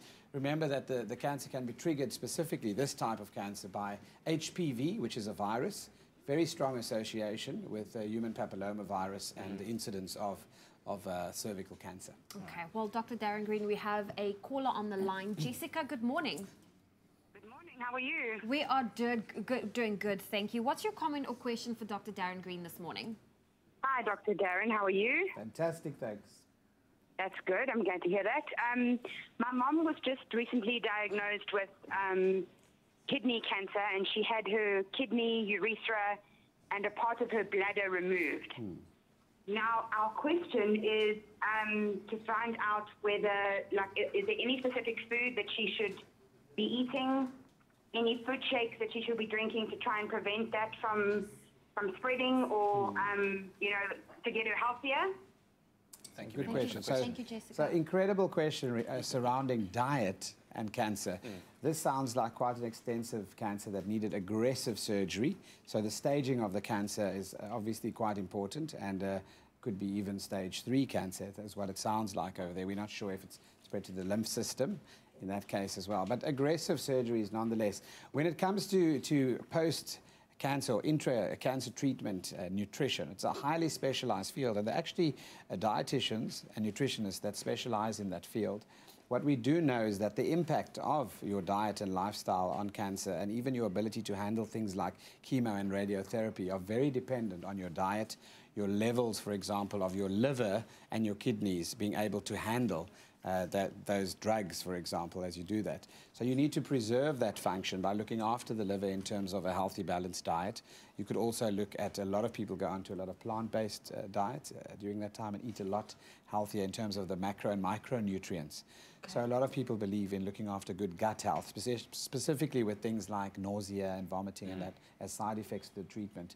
So I would recommend that they actually see a nutrition specialist in cancer care and oncology to help them, but certainly away from fatty foods, and definitely a more healthy, balanced diet in terms of loads of vegetables, and then looking at the micronutrients as well. All right. Thanks for the great advice there, and thank you for the call and the very engaging question. We're going to keep those lines open. 0214309881.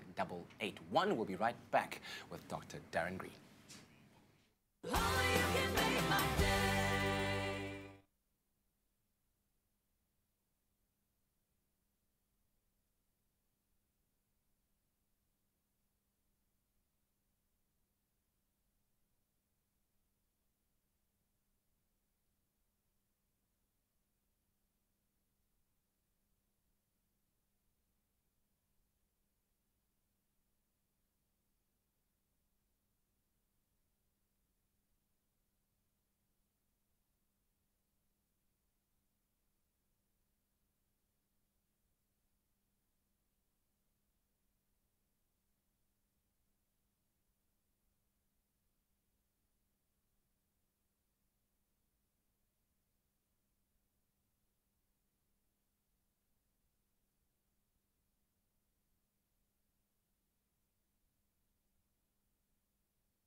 It's my feel-good breakfast show. Welcome back. It's your Feel Good Breakfast Show. It's a Tuesday morning. We're live, large, and in charge, and thank you. It's so good to have you here, tuned in on this Tuesday morning where we're talking all things cancer. Yes. Dr. Darren Green is here. We've spoken about breast cancer. We've spoken about cervical cancer. Now we move on to our next topic, prostate cancer, one, of course, prevalent among men. Yes. So I think we have spoken about this before, but there's always need for a refresher, just as we did with breast cancer, talking about self-examinations. So when it comes to prostate cancer, let's first examine where exactly we're talking about in the body when we speak of the prostate. Yeah, so what you're seeing over here, the big orange halo that looks like Mars, is actually the bladder. And as the urethra drains the bladder and the urine takes that path, wrapped around the urethra at the neck of the bladder, you find a walnut-like structure there, and that's the prostate. And the prostate is a very, very fascinating organ in that its function is actually to assist in producing the fluid that houses the sperm cells and nourishes them. That's the function of the prostate. That gives that quality to the ejaculate or semen. So that's what you're seeing, that's where it is. And that red fiery ball there is just depicting where tumor can actually occur in the prostate. So when that swells closed, if the prostate gets bigger and bigger and bigger, it can actually compress the pipe of the urine that's draining in the urethra, and that then leads to the symptoms of dribbling, a slow stream, etc., and where you can't knape off. So you have those symptoms, and you have obviously the urgency, the frequency, where you feel that you want to go and you've got a massive amount of urine, but only a little bit comes out at a time. And those are called the LUT symptoms, the lower urinary tract symptoms. Okay, so you've explained that, which is good, right? When you speak about the prostate, you can't not speak about the prostate gland, which you've spoken about before on the show. But what is the prostate gland, and what exactly then does it do? It's exactly the same thing. Is it exactly so the prostate and the prostate gland is exactly the same thing. Yeah, it is a gland, and it manufactures or makes a substance, and that's why it's called a gland. Glands normally manufacture something and secrete it. Yeah. So you've mentioned the symptoms then of prostate cancer. What else can we? How can we tell? How can we self-examine at home? Yes. Well, you can't. You can just, obviously take notice when you go to the toilet that it takes you 2.5 minutes to urinate instead of like 1 minute when you were like 5 years younger. Something's happened in terms of the flow, the speed and the volume that you're producing. And then also, as I mentioned, the dribbling, where it just leaks slowly. So those are very important lower urinary tract symptoms. So if you see those symptoms, you'd have your urine checked first to exclude something like a simple infection. And if that is treated and the symptoms persist, then you'll look deeper to look at that. And there's obviously blood tests involved as well, that you can do the prostate PSA test, prostate-specific antigen, and then obviously the prostate check, which is a digital check, and a sonar, which can be done if you have any of those other screening pickups that are abnormal. Yeah, and there we can see on that graphic there the difference between a healthy prostate and one that has been enlarged as a result of the cancer. What causes prostate cancer? What are the triggers? I mean, I know that for a time it was believed that cyclists who wear very tight shorts and have to be saddled up in that awkward position, that could be a possible trigger for prostate cancer. I believe that myth was kind of null and voided, yeah? So, the risk, as in for any cancers, genetically there's a risk that the gene can be triggered or switched on by different things. Environmental things, things in your diet, hormonal factors, and then obviously the genetic link itself of having cancer in your family. So many multifactorial contributions to why certain people develop it and others not. Is there a certain age of people that are more prone to getting prostate cancer? Certainly. Over the age of 40, the incidence increases compared to testicular cancer, which is the cancer of young males aged between, from 18 to 30. But the big thing with prostate cancer, obviously, is also understanding the need to be screened early, very early, because we can do a lot about it. I think that's a general rule for all cancers, and just your health in general. That annual checkup is so necessary. Our lines are going to be open 0214309881. Needed to keep that number at the back of my mind.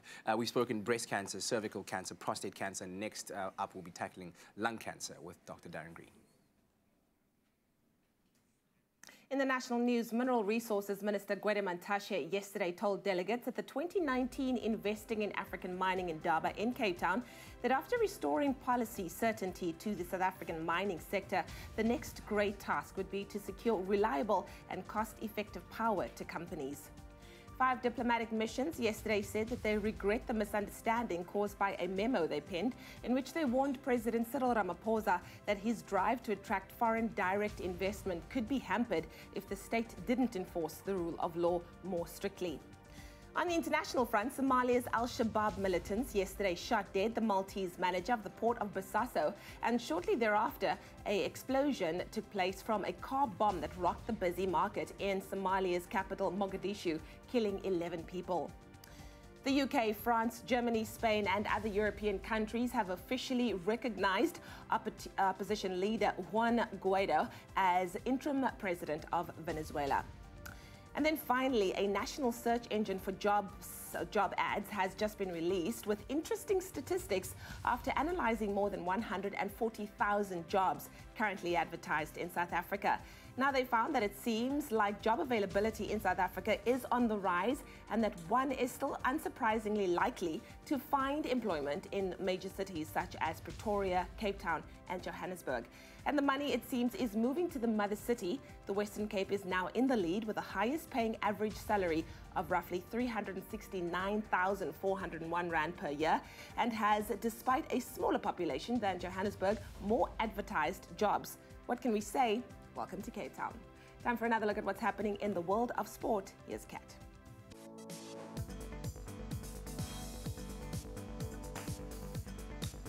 So yesterday evening, Varsity Cup 2019 kicked off with 4 games in the Western Cape and Gauteng respectively. Now the University of Johannesburg beat NW Bicca, or lost to NW Bicca 8-23. UCT Ikeys beat UWC 32-24. Sun Marties were 33-17 against Wits. And University of Pretoria Tuks beat University of the Western Cape 23-6.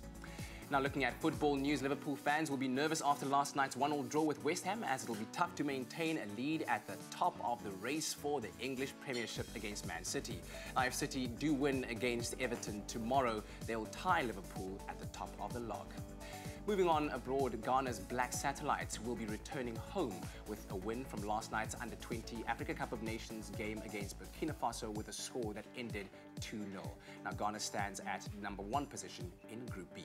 And finally, South Africa's cricket fans will be likely to see some new faces in tomorrow night's final with Pakistan after securing a victory in the 3-game T20 series. Now Pakistan will conclude its tour of South Africa after that game at Centurion Stadium.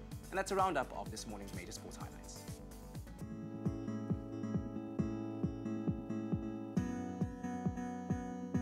Thank you, Kat. Let's take a look at your traffic. Starting off with your petrol price update. We're being told that the price of petrol is set to increase by 7 cents per litre, costing you 14 Rand 8 cents per litre. And diesel is set to increase by 1 to 2 cents per litre, costing you 13 Rand 16 cents per litre. And this is due to the rise of international petroleum prices. Starting off in KwaZulu-Natal on your traffic in Pinetown, there is a stationary truck on the N3 eastbound out of the Cliffdale interchange obstructing the left lane. So please do approach that area with caution.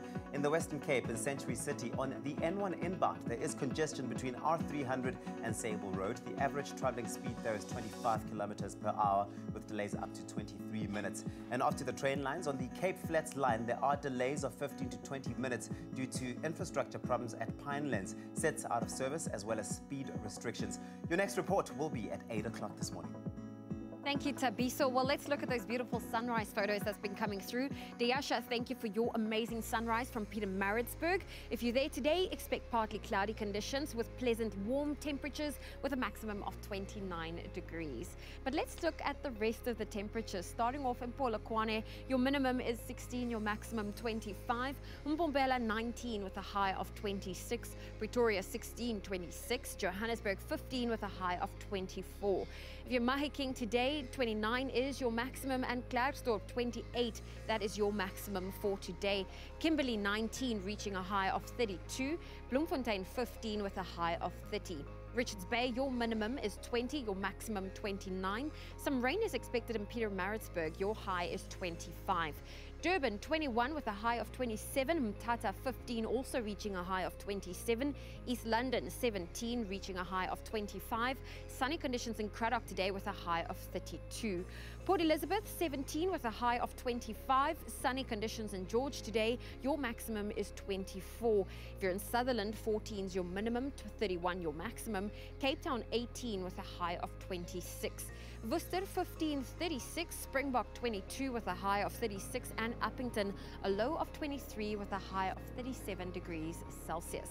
We'll have a final update for you, but if you have a beautiful sunrise photo you'd love to share with us, feel free to do so on the Expresso Facebook page. And we're back again with Dr. Darren Green, our medical chat today revolving around World Cancer Day, which was yesterday. We've spoken through the ins and outs of breast cancer, cervical cancer, prostate cancer, and now we touch on lung cancer. But before we do that, we got some questions on social media, one of which was if you could please share some information on HPV vaccines and their efficiency. And the second question was whether teens can get breast cancer. Yeah, so HPV, obviously the human papillomavirus, strong association with cervical cancer. Massive impact, certainly, on the incidence of, cervical cancer since the introduction of the vaccination. Yes, it's a vaccination that requires what's called a booster vaccination. So 1 now, 1 in 3 months, or 1 in 6 months. And the government has rolled it out in all our clinics for children or girls aged 9 years and up already. They've done phase 2 already in the Western Cape, I'm aware of that. But certainly very, very effective. And with the risks involved of contracting HPV, you need to get the vaccine in very early to make it the most effective it possibly can. If you are older, it's still worth taking it because there are different subtypes of HPV that are covered by the different vaccinations. All right. And the second question about whether teens are or can develop breast Both cancer. men or boys and girls can develop cancer in their teenage years of the breasts. The breast tissue has the ability to be triggered by other things as well early on, and certain types of breast cancer certainly are more common in younger individuals. Okay. Well, we've got a caller on the line, Dr. Darren Green. It's Jean from Cape Town. Jean, good morning. Good morning, Dr. Darren. Good morning. Yes, I want to just ask you this question. I was diagnosed with a drop uterus. And people are telling me eventually it might turn cancerous if I don't do anything about it. Okay. What must I do? Yes, the word they often use is uterine prolapse, where the ligaments that's suspended, if you think about even a car's engine is suspended with different nuts and bolts keeping it in place, those ligaments become weak and can also become what's called subluxed, and then the uterus can actually drop. So what happens is they look at the degree of it causing obstruction of the urinary tract and also other complications around the surrounding structures, and then make a decision whether actually lifting it or actually doing surgery around the procedure would be necessary in this case. So what kind of surgery is that? So you'd see a gynecologist, specifically a urogyne, and they'll be able to assess firstly at what stage the uterine prolapse is and to see if there's anything they could do to actually increase the stability and support of the uterus, and if not, then they will discuss a few surgical options with you. Okay, so what do they do it through the vagina or a normal... It would depend on the size of the uterus as well as the stage of the prolapse. Okay. Thank you, Dr. Darren, but it won't turn cancerous in the meantime. No, it is, the uterine prolapse doesn't mean you have cancer, so I suggest you see them as soon as possible. Yeah, and it gives off a terrible smell, I've got to wash myself about 3-4 times a day. Okay, well, good luck, and we wish you well. Thank you very much for the call. Very engaging caller there. Now, I just want to skip past, I guess, maybe let's say the basics of lung cancer, because I want to get to some of the deeper questions. Because, I think just like any other cancer, environmental issues play a role, genetics play a role, lifestyle. This one lifestyle and smoking is a massive one. That's a massive one. So those are some of the things that would put you at risk of developing lung cancer. Let's talk about the symptoms. How do you know you have lung cancer? Well, often a chronic cough, doesn't go away, needs to be checked out. What's long enough? If you've been coughing for longer than 6 weeks, you need to have it checked out. If you have a productive cough with blood-stained mucus or sputum, that needs to be checked out. If you have pleuritic pain with, around your lungs and when you cough, that's abnormal, it needs to be checked out. And then obviously the other things about cancer are severe weight loss, loss of appetite and all that, but that normally comes at a much later stage. So you don't actually know, and until it's actually too late. So be aware of that. Productive cough, blood-stained sputums, and then, as I mentioned, the chronicity of it and pain. Are there instances where people confuse lung cancer for TB and they think they've got TB? 100%, yes. They do, because TB presents with a chronic cough, it presents with a productive sputum and blood, but you won't know until you do the X-ray that it's not the typical, apical cavitations or clinical X-ray picture of TB with the sputum confirmation, unless you go and have the test done and actually, have confirmatory tests. Would you say, just in general, go and do your annual checkups and just to make sure that you are in good order? Absolutely. So 80 to 90% of lung cancers are associated with smoking. 90% in males, 80% in females are linked to smoking. So that isolated Umantani that's been smoking for 40 years that never got cancer is really the rare, very rarity. Dr. Darren Green, as always, we appreciate your time and expertise, and we hope to see you again soon. Of course, we'll be doing this on Tuesday again. Thank you. And thank you to our callers as well. Let's continue the feel-good vibes. Well, coming to you live from our W Beauty Room, where we're always getting just a young little touch-up. You know, it's necessary. It's a live show. Still to come on your Feel Good Breakfast Show after the break. We're talking about how to look good and save the planet at the same time. Girl. All right, Nick Strelitz? Girl, yes, queen. Okay, yes, queen. Can't wait to find out more from Nick himself. And then we're going to be finding out about breaking records with blankets for Mandela. All that more coming up on your Feel Good Breakfast Show. Just a young dad here. Clover Crush, 100% pure fruit juice packed with vitamins and no added sugar. Crush, your daily dose of goodness. Now also available in long life. Made with love by Clover.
It's my Feel Good Breakfast Show.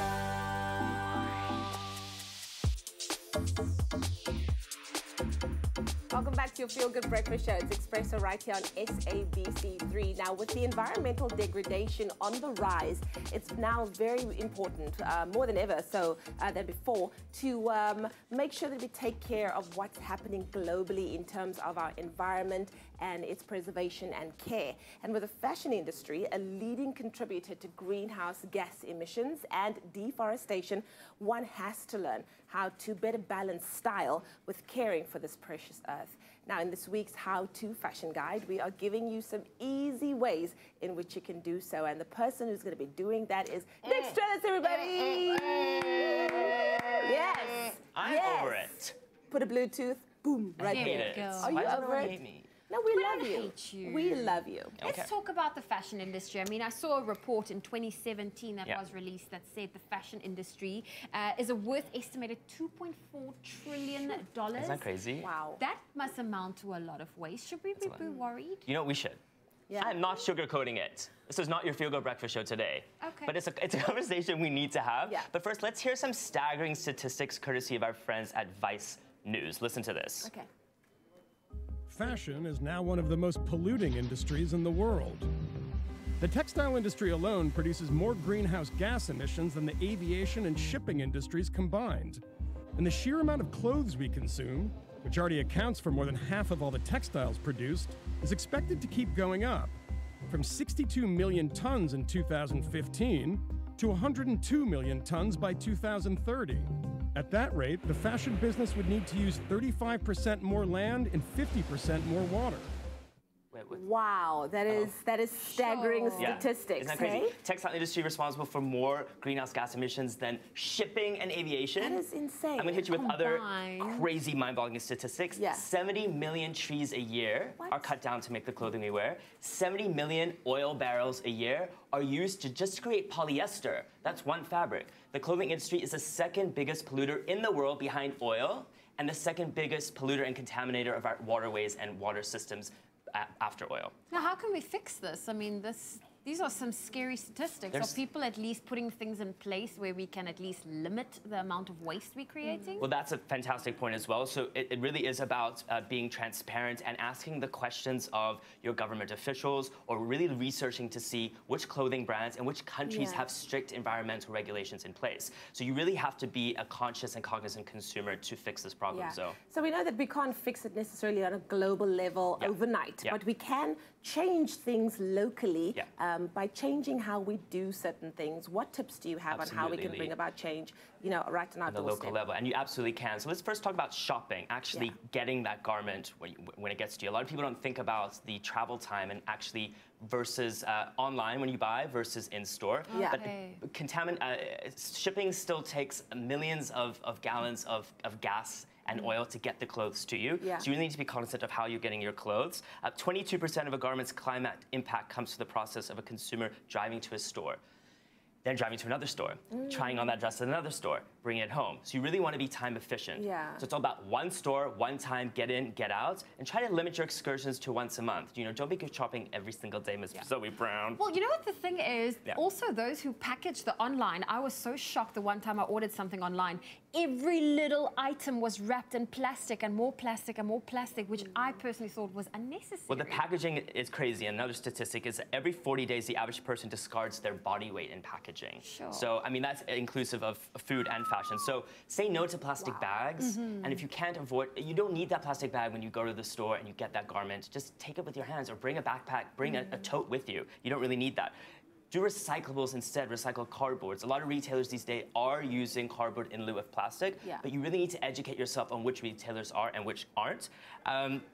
We need to recycle, and you need to be using paper that has been recycled and upcycled instead of creating new materials each and every single time you go.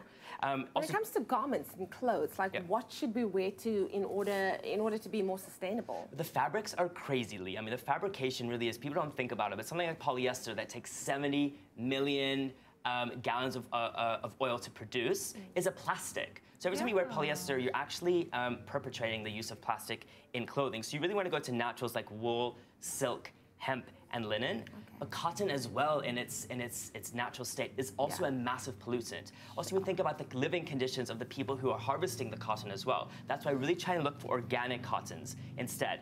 Even with a cotton, a simple t-shirt can take up to 5,000 gallons of water to produce. One t-shirt. So it's always naturals instead of synthetics. Organic cotton, the best option for fabrication. So in terms of our ethos when we are buying, what should we be kind of thinking by? How should we be living? Well, Vivienne Westwood, one of my favorite designers of all time, has the best mantra. It's buy less, choose well, make it lasts. Oh, I love that. Isn't that great? Yes. So it's really just about being a discerning consumer these days. I've talked a lot about, you know, cleaning out this closet, getting down to a capsule wardrobe, 10, 15 staple pieces you wear over and over again.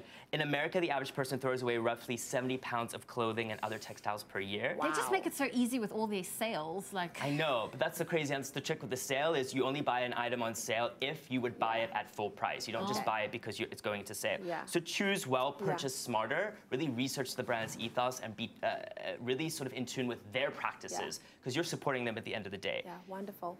Thank you so much, Nick Strelitz. Well, I hope that that's definitely enlightened you a little bit on how we can all do what's good for the planet and what's good for the soul. And of course, looking good on you is very, very possible, but we should also make sure that we are taking care of our environment as well. Our how-to fashion guide, proudly brought to you by Expresso Show. You can go and check out the Facebook page for more information. Now, I think for most of us, when we think about blankets, especially in relation to our childhood, they conjure up memories of warmth, of cuddles and care. And the giving of blankets to our fellow South Africans that are in need is a direct, warm and human show of care. Oh, absolutely. But it's the making of those blankets, the actual making, that really sparked the interest and really showed the imagination of South Africans be inspired by the people who give off of their creativity, their skill, as well as their personal time, that gave rise to this movement of 67 blankets of Mandela, or for Mandela.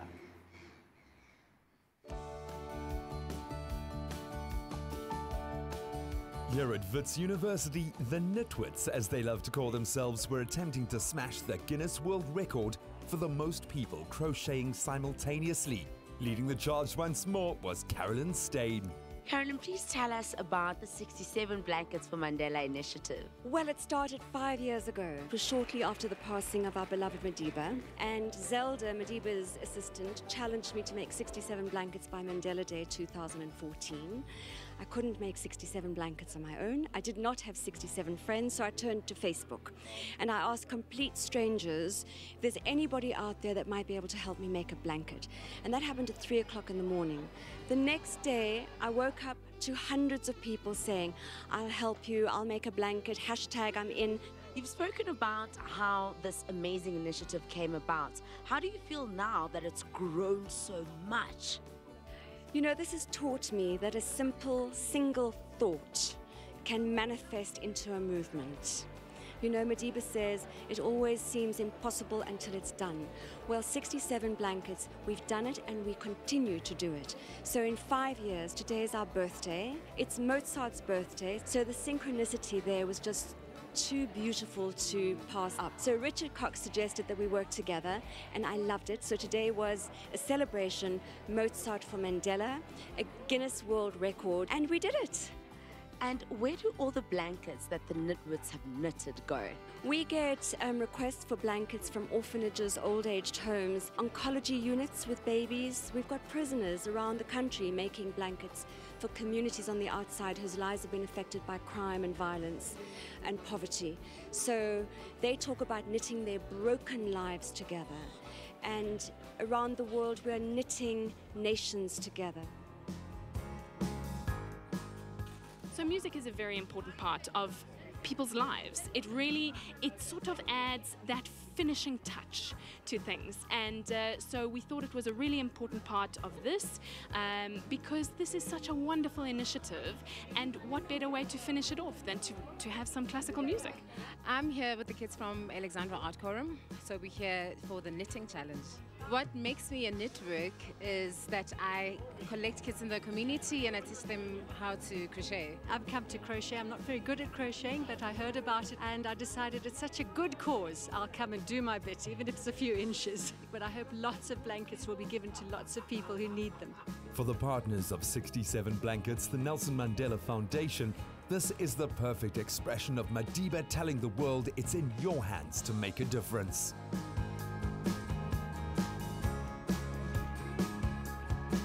Yeah, so tell us about the Nelson Mandela Foundation. The Nelson Mandela Foundation is an institution that was set up by Mr. Mandela to grow the work that he has continued around social justice and ensuring that, like today, brings different communities together for one and a common purpose of goodwill. And why exactly was it so important for the Nelson Mandela Foundation to be part of an initiative of this sort? It's an exciting campaign, 67 Blankets for Mandela Day. It has brought together people from different walks of life to come together and find a common purpose of not just one of goodwill, but also to give people purpose and an opportunity to give back. We've reached many countries. We have each and every year, as we celebrate each year, the campaign grows, led by Carolyn Stain. It has been an opportunity for us to reach out to each and every South African and the global community about finding common purpose and actually getting involved in something of worthwhile. They did it too. They got the most people ever crocheting together for 27 minutes. A minute for each year that Madiba was incarcerated. A triumph of the human spirit as much as a world record. Oh, listen, some incredible things happening. And of course, time for us to now turn our attention to beautiful decor. Now, Designers Guild, they create inspirational decor, of course, collections and interior furnishing that also extends and includes fabrics, wallpapers, upholstery, homeware, and accessories.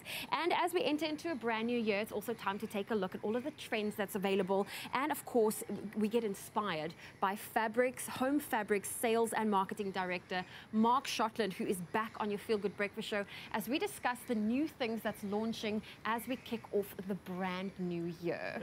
Mark, welcome to the show. Thanks Happy for having me 2019. back. I know, it's like I'm saying Happy New Year to everyone, but we're in Feb. But it's okay. You know, It's I okay. feel like we're still kind of festive. I You know, know, the cool. sun Gotta is keep it out. going. Exactly. Gotta keep it going.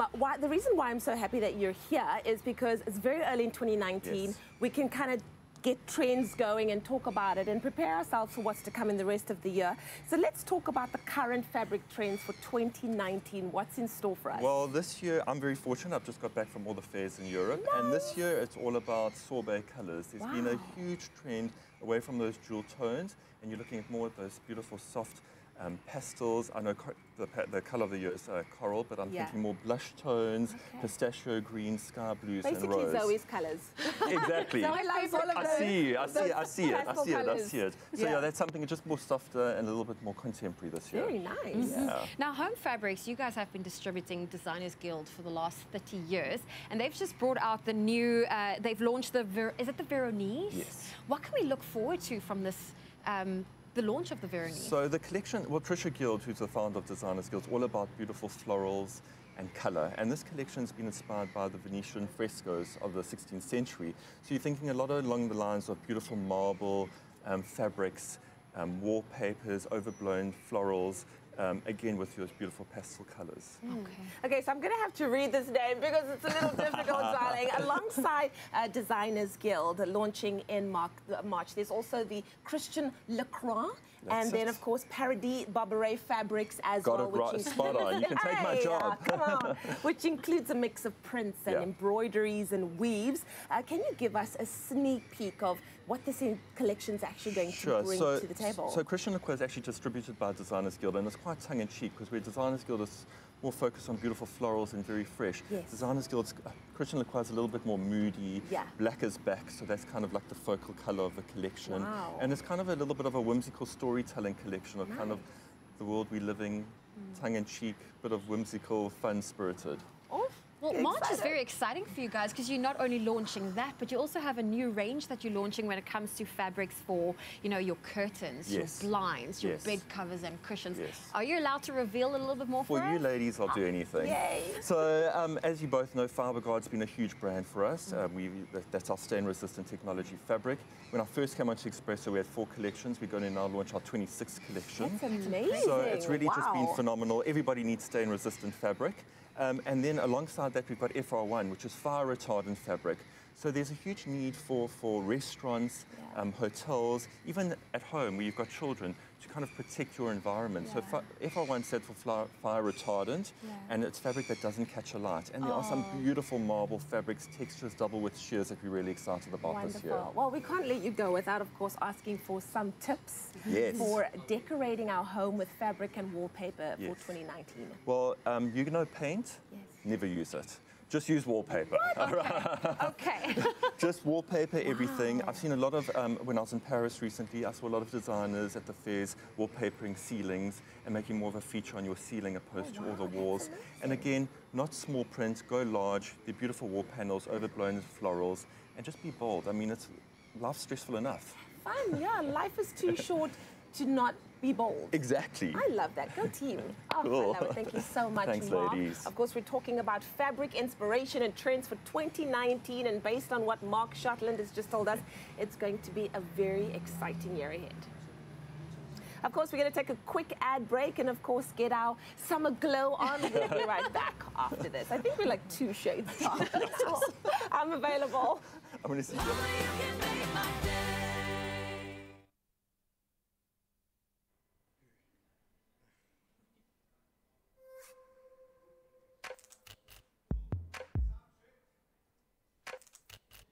She lies across the bed, afraid in. Here's the tracker. She knows that she's getting better at hiding what's inside.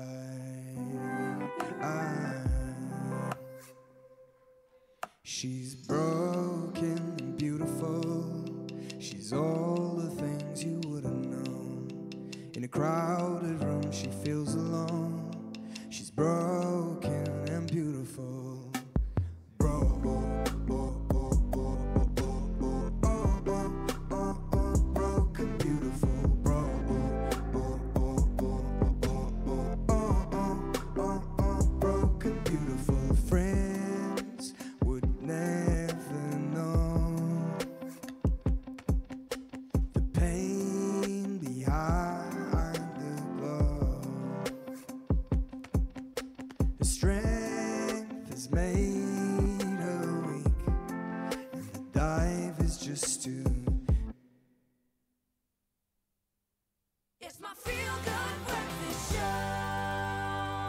It's 3 minutes after 8. Welcome back to it. Your Feel Good Breakfast Show, Expresso, right here on SABC3. Lots more Feel Good coming your way in the third and final hour. The news is coming up just now, but also still coming up, Ashton Wylie with more performance, as well as some travel tips. Right now, the news with Leanne. Thank you so much, Tabi. So Mineral Resources Minister Gwede Mantashe yesterday told delegates at the 2019 Investing in African Mining in Durban in Cape Town that after restoring policy certainty to the South African mining sector, the next great task would be to secure reliable and cost-effective power to companies. 5 diplomatic missions yesterday said they regret the misunderstanding caused by a memo they penned in which they warned President Cyril Ramaphosa that his drive to attract foreign direct investment could be hampered if the state didn't enforce the rule of law more strictly. On the international front, Somalia's al-Shabaab militants yesterday shot dead the Maltese manager of the port of Bosaso, and shortly thereafter, a powerful explosion from a car bomb rocked the busy market in the Somalian city of Mogadishu, killing 11 people.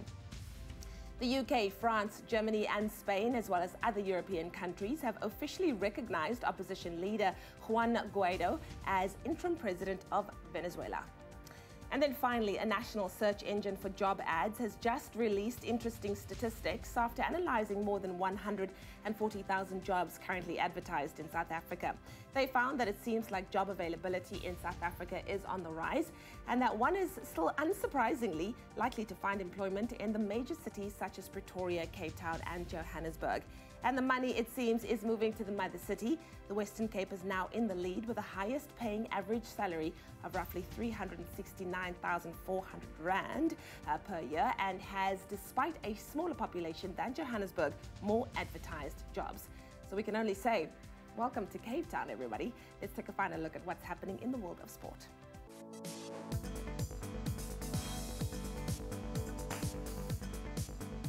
Now, yesterday evening, Varsity Cup 2019 kicked off with 4 games in the Western Cape and Gauteng. University of Johannesburg lost to NVE Pukke 8-23. UCT Ikes beat UWC 32-24. San Martins beat Wits 33-17, while University of Pretoria Tuks beat University of Western Cape 23-6.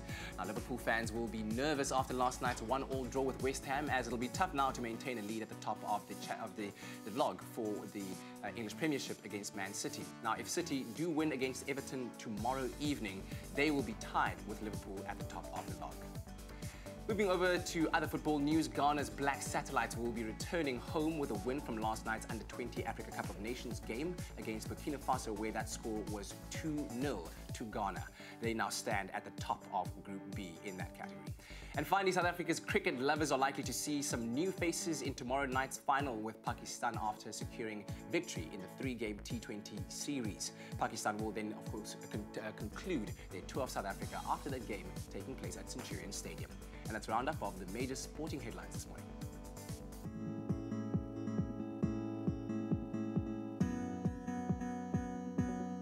Thank you, Kat. Let's take a final look at your traffic. Starting off with a petrol price update. We're being told that the price of petrol is set to increase by 7 cents per litre, costing you 14 Rand 8 cents per litre, with diesel set to increase by 1 to 2 cents per litre, costing you 13 Rand 16 cents per litre. This is due to the rise of international petroleum prices. Off to the traffic and looking at the roads right now, starting off in Gauteng. In Midrand, on the N1 southbound, there is congestion between Olifantsfontein Road and Marlborough Drive. The average travelling speed there is 25 kilometers per hour, with delays up to 15 minutes. If you're in the Western Cape and Newlands, there is congestion on the M3 northbound. That's between Ladies Mile Road and Newlands. The average travelling speed there is 20 kilometers per hour, with delays up to 20 minutes. Off to the trains, the T9503 train from Cape Town to Kapteinsklip will be stationary at Philippi due to the T9506 that is defective at Mitchell's Plain. Please allow for extra travel time this morning. That is where we leave your traffic for the morning. Lots more feel good coming your way. Thank you, Tabiso. Well, let's take a final look at your weather. A big thank you to the beautiful sunrise photos that's been coming through. Thank you to Bang for your grey skyline from Mafeking, as well as Fata for your sunrise from Richards Bay. Diasha, thank you for your amazing sunrise from Pietermaritzburg. If you have one you'd love to share with us, feel free to do so on the Expresso Facebook page. Let's look at those temperatures. Starting off in Polokwane, a low of 16 with a high of 25 can be expected. Mbombela 19.26, Pretoria 16.26. Johannesburg 15 with a high of 24. If you're a Mahikeng, 18 is your minimum, 29 your maximum. Klerksdorp 16 reaching a high of 28. Sunny conditions in Kimberley, 19 with a high of 32. Bloemfontein 15 reaching a high of 30. Richards Bay 20 with a high of 29. Pietermaritzburg 16 reaching a high of 25. Durban 21.27, Mthatha 15 with a high of 27, East London 17.25, Cradock 14 with a high of 32. We have partly cloudy conditions in Port Elizabeth, 17 with a high of 25, George 15 reaching a high of 24. Sutherland 14.31, Cape Town 18.26, Worcester 15 with a high of 36, Springbok, your high for today is also 36, and Uppington, a low of 23 with a high of 37 degrees Celsius. And that's where we leave your weather on your Feel Good Breakfast Show. Time for some music on your Tuesday morning. Ashton Wylie, our guest artist this morning, about to perform his brand new single due for release this coming Friday. Here it is. It's called Broken and Beautiful.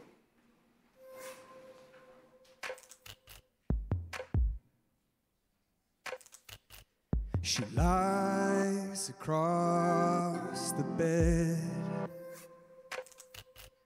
afraid of what's ahead. She knows that she's getting better at hiding what's inside.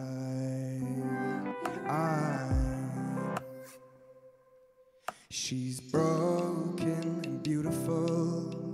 She's all the things you wouldn't know. In a crowded room, she feels alone. She's broken and beautiful. Broken,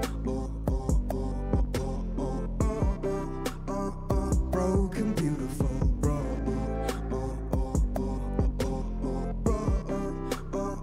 Broken, beautiful. Friends would never know the pain behind the glow. Her strength has made her weak, and the dive is just too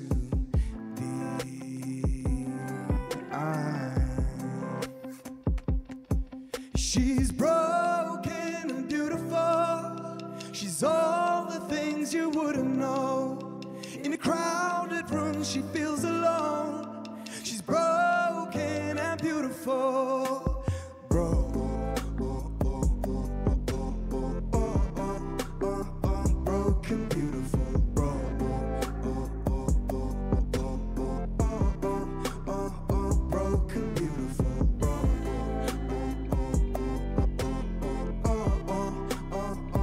Broken, beautiful.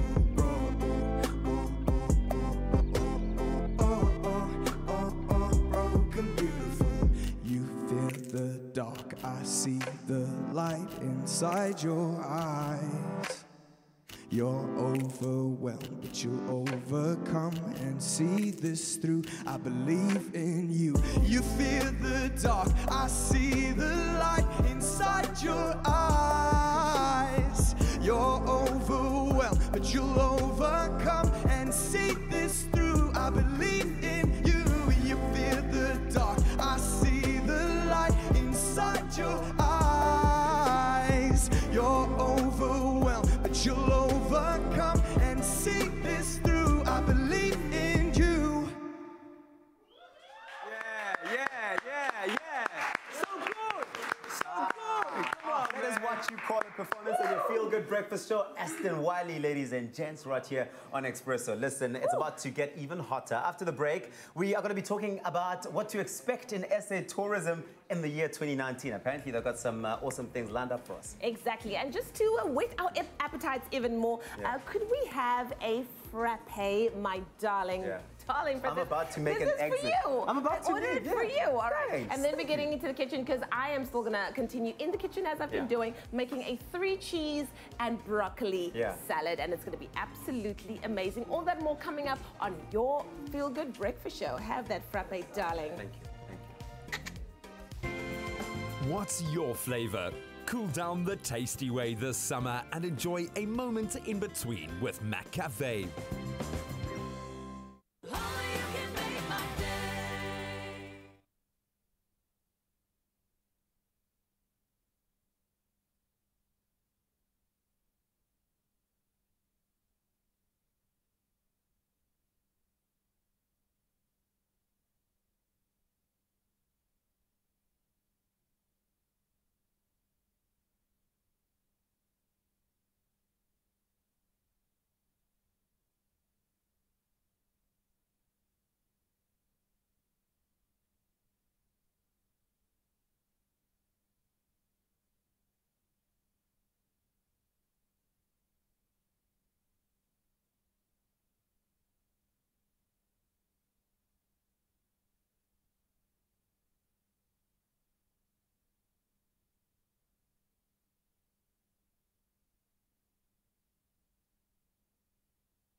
It's my feel-good breakfast show. Welcome back to it. It is your feel-good breakfast show, Expresso, right here on SABC3. Now, we're already 1 month into the new year, and since Tuesday is today and it's Travel Tuesday, we thought we'd take a look at the current state of tourism in South Africa. And now, joining us for a chat about all things tourism and what's in store for you and I in 2019 as far as South African tourism is concerned is SA Tourism CEO, Mr. Sisan Chona. Good morning. Morning, how are you? Good. I feel like you should be our go-to person for everything Travel Tuesday. Always like consult through you before posting on the gram. Yeah, but my mother does that. Okay, let's not do that then. But tell us about the status of South African tourism right now. What is it looking like? What's the industry doing? Sure. I think first of all is that the status of tourism is really elevating the country. Yeah. It is something that we are speaking of as a country, but also linking more importantly to our economic boom, as it were. Where we're at the moment is very competitive out there. We're doing okay for the first quarter of the year. Forecasts are so-so. There's a couple of key things we just need to remove out the way, but I think we're going to look good for 2019. Fantastic. That's good news. That's very promising. You've got an exciting campaign that I'm sure a lot of us have seen on social media and everywhere else. It's called the Welcome Campaign. Sure. You know, if you've been to any of the major border posts, you would have seen it. Sure. What is this Welcome campaign all about? Well, the president last year challenged us at the SONA and says we want to see double the numbers in tourism and in terms of job creation. Yeah. And we said to ourselves, why do we need to do this different? And essentially saying, well, the more we become a welcoming country, welcoming nation, the more it kind of benefits. You know, for the moment you step out of the airplane or the car at the border post, you must feel the warmth of the country. You must feel that you're stepping into a place that is actually inviting you and find your peace within. So we went through all of the border posts across the country. So, well, imagine going to a border post and it's dark, there's no paint to ride, and people are just not happy on the other side. And we really went to the campaign to partner with Home Affairs and also SARS to make those. I mean, the biggest border we have is a Bite Bridge, as an example. And I don't know if you've been there, but it gets exciting. But it's of course, I think that kind of hospitality that makes people want to come back every single time because they yearn for that kind of friendliness, welcoming, you know, tone when they do go and visit. Now, one of the major advancements that's been made in terms of our South African tourism industry is the amendments or the changes that have been made to visa applications. Clue us in a little bit on what these are and what they actually mean. Yeah. Again, I mean, we said we can reach double those numbers, but we need certain things to be sorted out. And definitely one of those is the easier it is for people to travel into the country, the better it is for us. Exactly. And the key amongst that is actually traveling with children, right? Essentially, people coming from other countries needed unabridged certificates to travel with children. It's a mess, right? And what we understand to be unabridged in certain countries is not really. You know, and, you know, if you want to certify a document or satisfy a document, you just go to the police station, you get a stamp, it's out. In other countries, you actually need to go to a barrister to do that. It's like, what, £500 just to get that in. Wow. So therefore, to remove some of all those barriers there becomes important. And also our ability to process visas and turnaround times in those countries that need visas. And I'm talking the likes of Nigeria, China, India, as an example, which are the big ones that we've got to get right. I think we all get really excited thinking about our own travels, and that we get caught up in just the fanfare of it, and we forget what the implications or the results of it mean for a country's economy. What is the importance of tourism for our economy as a country? Oh, absolutely. You know, tourism is one of those sectors that when it does well, it lifts all the boats. Everyone does well from that perspective. And it touches on every single sector that you can think of. You know, it contributes 3% to our GDP. We want to increase that. So 110 billion rands every year comes into the economy via tourism. Wow. We really want to stake our claim on that side. And the jobs that are created around there, you can imagine that whole ecosystem. Yeah. That's why I always say is that everyone, all 55 million of us, actually do tourism.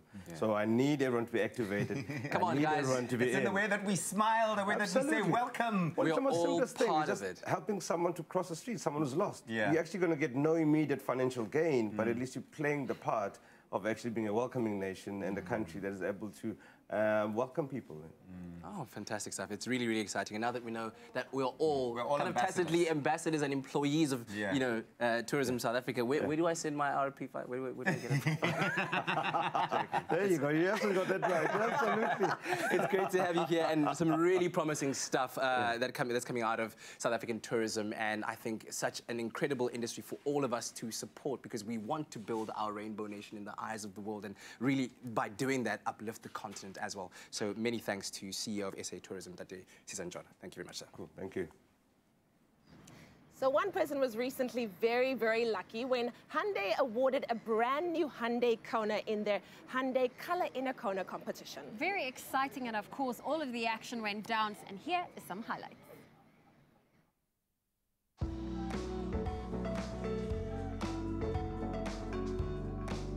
In December, Hyundai launched the hashtag Color in a Kona campaign that offered the public the chance at winning the brand new funky Hyundai Kona. And tonight is the grand finale. We are at the Mandela Mall at the Kona studio, where 15 lucky finalists each stand a chance at driving home in the brand new crossover SUV that is the Hyundai Kona. To launch the award-winning crossover SUV, Hyundai's creative Color in a Kona campaign invited the public into the innovative Kona studio at Mandela Mall. To enter, they got to color in graphics on the car itself, virtually designing their very own Kona and sharing the thrill on social media. Well, congratulations on a successful campaign. How did you get to this point with the hashtag Color in a Kona campaign? We launched the Hyundai Kona recently. As part of our launch, we launched the concept store, which is called the Kona Studio. Kona Studio is quite cool because it kind of is quite reflective of the car itself. It's a crossover SUV. And when you come to the studio, you get to see some cool graffiti art. There's an opportunity to color in the Kona, literally. Hashtag color in the Kona, and you get to enter the competition. People could also just take pictures of themselves in the studio, color in the car, upload on social media, and then they were finalists in line to win the car. Gotta admit, getting people to color in a car is a very funky and cool way of getting the public involved. So how did that idea come around? We feel like the Kona represents people who are very creative and unique. And of course, anything unique and creative means it's expressive. So when we decided to incorporate doodling, we felt like it was a natural connection to creativity and expressiveness. So yeah. Who's the ideal person that you see getting into the Kona? We really wanted to move away from typical target market, and really the Kona is for anyone with the Kona mindset. People who are open-minded, who are different, who are fearless, authentic, fun-loving, creative, really. And a key component of this campaign was to bring out the vibrancy and the personality of the car. And you've partnered up with Afro-Punk in order to do this. Why that idea? The collaboration with Afro-Punk was quite natural for us. Afro-Punk is a young brand, it's youthful, it's expressive, very progressive, they're unique, they're fun, funky. That's everything that the Kona represents. At the end of the day, I want to find out what are people that are getting into this car saying about it, how do they feel about it? So it comes in really cool colors like acid yellow, bright reds, and a bright blue, with really cool features like standard Apple CarPlay. People love it. My thoughts on the new Hyundai Kona, I think it has like a cool sporty look. I really love that neon green color, and I think it's like a nice cross between like an SUV and a city vehicle, so I think it's really something cool. My thoughts on the Hyundai Kona, like very innovative, very affordable, like great for like small to medium families, and if anything, it's a solid brand. It's a solid vehicle, beautiful. So we've heard how excited everyone is about this brand new car, and now it's finally time for the draw to take place. 15 lucky finalists, each of whom have a fair chance at driving home in the brand new Hyundai Kona. Whose key will open the door?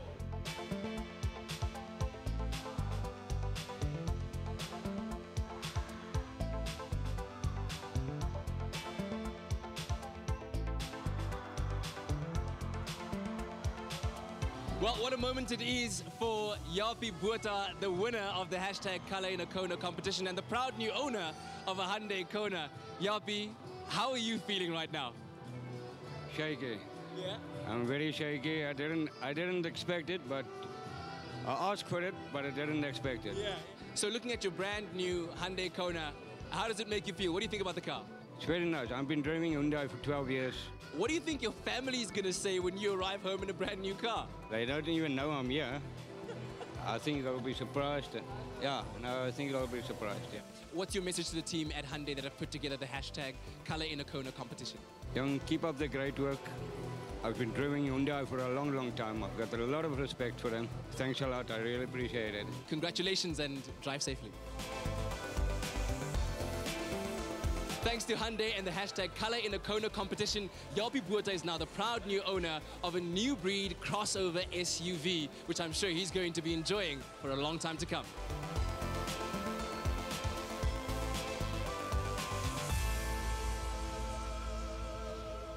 Now, of course, when it comes to all things fashion, we always put our trust in the man, Nick Strelitz. And this morning when I walked into wardrobe and I saw my outfit, I was like, whoa, hey, woo, a white pants, where you been all my life? Looking fresh and so clean. I like them. Yeah. I like them. I feel like white pants or jeans, you know, with details like this, they make a statement. You've got to be really confident to rock a pair of white pants. Yeah, there should be a statement in America saying you don't wear white after Labor Day. Because Labor Day is the last holiday weekend in the Northern Hemisphere. Right. It's like a no-no from the beginning of autumn until the beginning of spring. You don't wear white. So, but if you do, if you want to break rules, one thing about white is that it's very difficult to maintain. Any little smidge, somebody touching you, a hug that's gone wrong, leaves a mark that just completely ruins a white item. And we all wear white all the time. So we want our basic whites to like go the distance. Exactly. So 3 quick points. Just in terms of washing, it's always inside out in the washing machine. Okay. Always inside out. So obviously it makes sense because you want this to be protected. Yes. The shell of the item you want protected. Always in a cold wash. That's number 1. For stains, if it's not a hectic stain, you can do half a cup of lemon juice, straight over your clothes in the washing machine. Now that's for like a grade 1, grade 2 state, for the heavy duty. Yeah. When your dog poops on you. Can I say for the heavy, you can say for the heavy duty doo-doo. Oh, yes. How about that? Duty. Okay, no, I can't. Okay, this is the big stuff, guys. You want to hand wash in a bathtub with 1 cup of white vinegar. Let it soak for 30 minutes, one side, the other side, and then let it to dry. And the smell of vinegar will evaporate. It disintegrates quite rapidly. That is insane. I've That's never insane. heard of that before. But my biggest thing with white cat that we do constantly is we overwash whites. So you're just you're basically building down the actual dyes in the white as well. Okay. So you don't want to wash it every single time. For things like odor, and I've said this a million times, put it in the freezer. You put your whites in a bag, in the freezer, 24 hours, the odor is gone. The bacteria that causes the odor die. That's they die incredible. a slow, painful death. Sorry. And thus your whites will be well maintained. Thank you very much. Nick, some great stuff. Try it out at home. Let us know how it works out for you. And yes, of course, we're always sharing the best in fashion and beauty tips right here in this beautiful Woolworths W Beauty Room.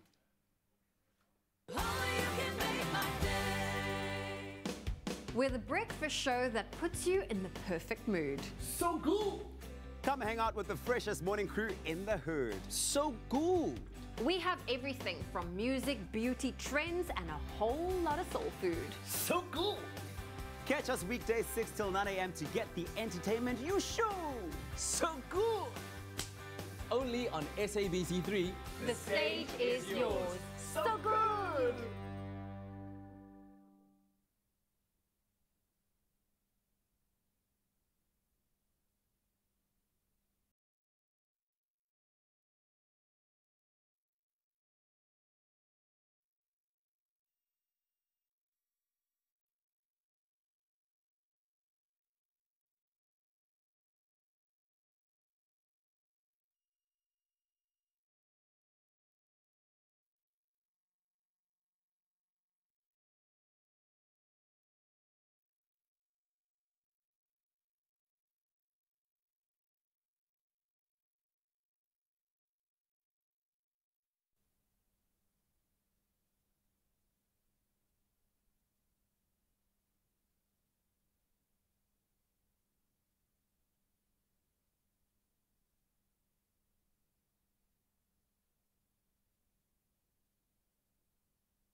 It's my feel-good breakfast show.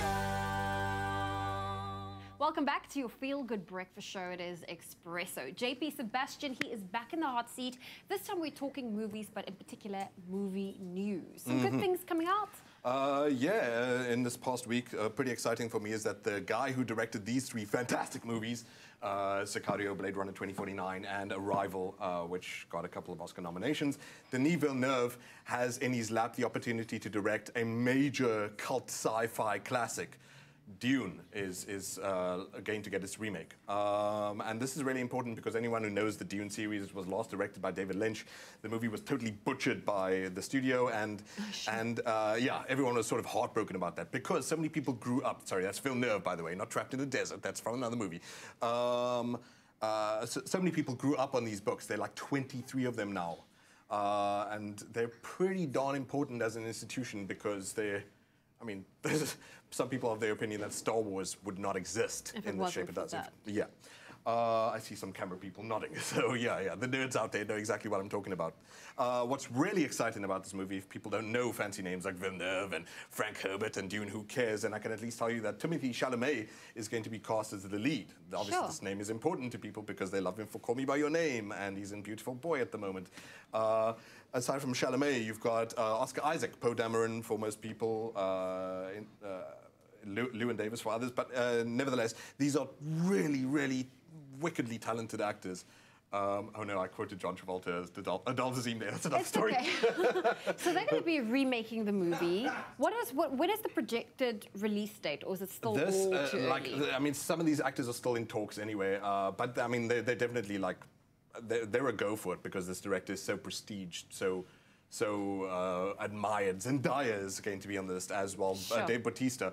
Other two in discussion is Stellan Skarsgård and Rebecca Ferguson. Rebecca Ferguson. Javier Bardem, one of the greatest living actors. So what I really like about these people is that, sorry, well, I can't give you an exact date, probably 2021 at this rate. Okay. And maybe this is helpful that they all have at least an air of mystique to them. Don't these actors? Like, what I love so much about all these faces you've just seen is that while we all know they're brilliantly talented and while Timothée Chalamet is super popular, they've not really...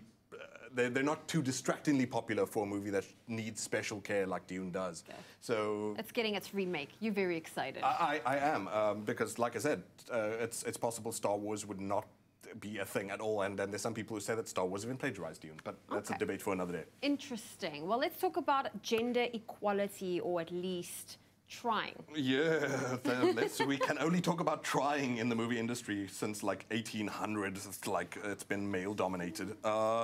So the Time's Up movement issued a challenge to directors, to producers, actors, and studios at Sundance Festival recently by Tessa Thompson. She read it out, and she took up the challenge. It's called the 4% Challenge, and what they're asking simply is, within the next year and a half, if you're an actor, if you're a producer, if you're a studio, take up a job with a female director. Now, I'm just showing you some pictures of some great female directors. That's Marielle Heller for Can You Ever Forgive Me? Chloe Zhao for The Rider, which is like super... critically acclaimed right now. And nevertheless, you look at the pretty pictures and I'll tell you a bit more. So aside from Tessa Thompson, J.J. Abrams has said, yes, he's a go. He really wants to support, like, you know, widening the representation of women in Hollywood. Jordan Peele, Reese Witherspoon, J.Lo, a bunch of other names, and also a major studio just tweeted, so these are official in a way, I suppose, I hope. Their commitment. Universal Studios said that they will definitely be working with a female director in the next year and a half. Disney's bragging that 40% of their slate is female directed. Hard to say because we can't see some of their secret projects that they're still working on, but man, if in the past decade only 4% of movies have been directed by women, something is broken and needs to be fixed. Well, ASAP. it is being fixed, and they've put out that 18-month timeline. Hopefully so... that, yeah, is fruitful. Okay, well, that's JP Sebastian bringing us the latest from the world of movies. He will be back on Thursday to give us a movie review of some sorts with a couple of popcorns thrown in there. But hey, we'll have to wait until then.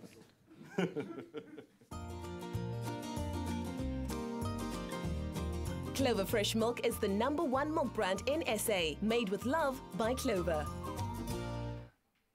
But I can tell you what we're about to give you is a broccoli salad recipe, not of some sort, but of the highest order. In fact, after this, you will never, ever want to try anything again. You want to serve it at your next get-together. It's simple, it's easy, it's got great ingredients, flavor, power-packed flavor. I just felt like saying exactly. it. Popping peas. Somebody also said on social media, Leanne getting her wifey goals on there. What? Come on, hey, hello. Who you at out there launching the cows for the lobola? Is that what they're doing? Are they sending them away? Basically, you know, I love it. I'm available. All right, so what we're doing is we're making a 3-cheese broccoli salad. All right, so we've got some steamed broccoli over here. We've got some butter that we're going to pop into our pan. We've got cheese over there. You're going to tell us more about the different cheeses, some feta. But before we start, we're going to basically make our sauce. All right, that everything is in. Now, just a little bit of a trick that I personally love, which is I love my broccoli a little bit crispy. You know when it's got that... Crunchy. Yeah, something in there. So I'm going to pop this in there so that it softens it up a little bit more as well. Pop that in there. Ooh, chow. All right. So the pan was a bit hot. That's why you've taken it off the flame. The pan was a bit hot, yes. So we've got a cup of mayo. Yeah, our clover creamonaise that you've added to that. How about I watch this for you? Because I'm afraid you might have a similar situation as I had with my omelette du. No. Your situation was levels. Mine will never get there. Okay. We've also got like a dollop of condensed milk. Yeah. Do you still have condensed milk from the tin? Ooh, it's my favorite. I was always afraid of cutting myself. Really? So I never really got into that.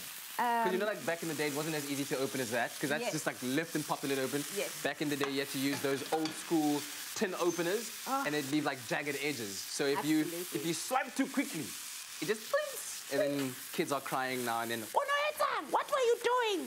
So I've got the clover creamonaise. I've also got the condensed milk, some lemon zest in there. And then I also put some salt and pepper just to taste. Excellent. Now the we're adding our cheeses enter. cheeses. And of course, Clover cheese is manufactured using pasteurized, standardized cow's milk. Yes. And it's a great cheese range that offers great quality, value for money, great taste. It's great for lunch boxes and all kinds of things. We're making a salad with it right now. SMS the keyword Clover to 33728. It's on your screen right now. And that'll get you the list of ingredients as well as a link to the recipe. But the cool thing that I think a lot of people don't look out for is that you need to be aware, like know your cheeses, you know what I mean? Yes. Know your cheeses. And these lovely numbers on the Clover cheeses that you see, so you'll see, for instance, 2, that indicates that it's a strength indicator. Yes. It shows you this is a mild cheese, that's a medium cheese, a 4, a very strong cheese. So think about the flavor profile you're trying to create in whatever dish, sandwich, or in whatever way that you're using it. And then, of course, pick your cheese accordingly. How are things going there, Leanne? It's going smashingly well. As you can see, our sauce is now into the broccoli that's got this beautiful crispiness about it. And we're just going to make sure that everything is mixed in.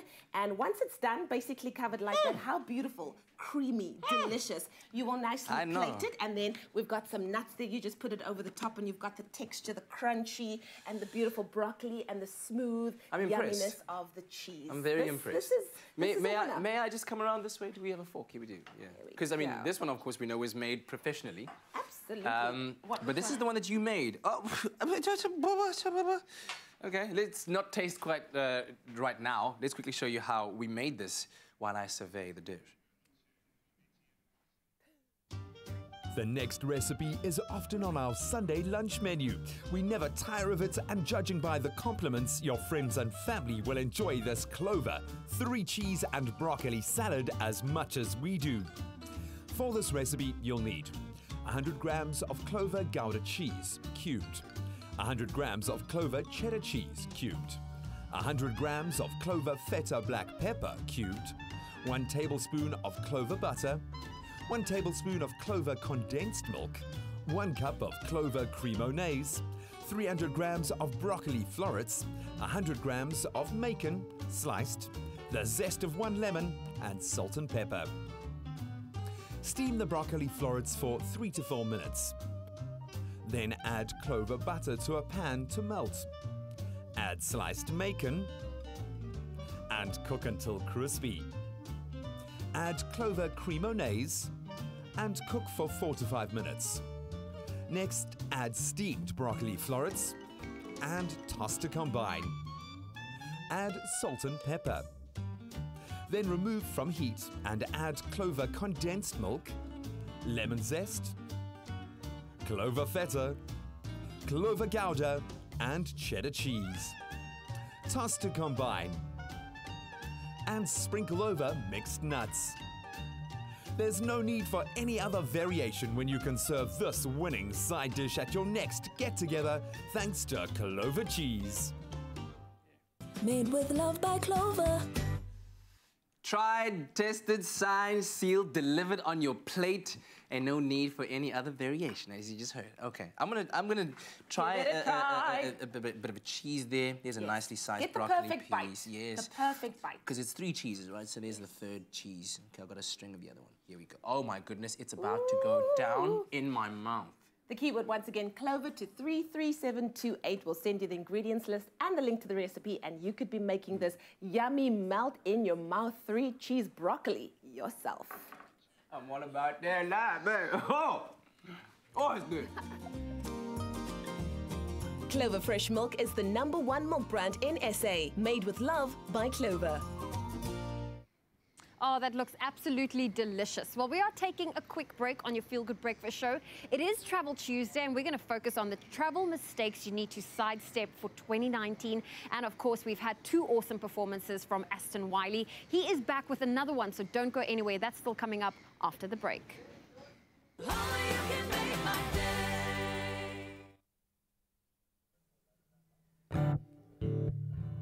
1, 2, 1, 2.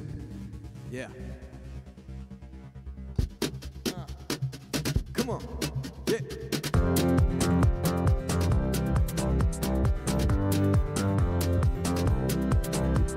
We all have those moments we need a little space. But when I'm with you, darling, I don't feel surprised by the way you take me higher. I'm alive, I'm on fire, and I'm burning for your love. So turn the lights down low and kiss me till the morning. Turn the lights down low, 'cause we don't need that extra glow. Turn the lights down low. Take me to that place I want to go. Turn the lights down low. Lights down low.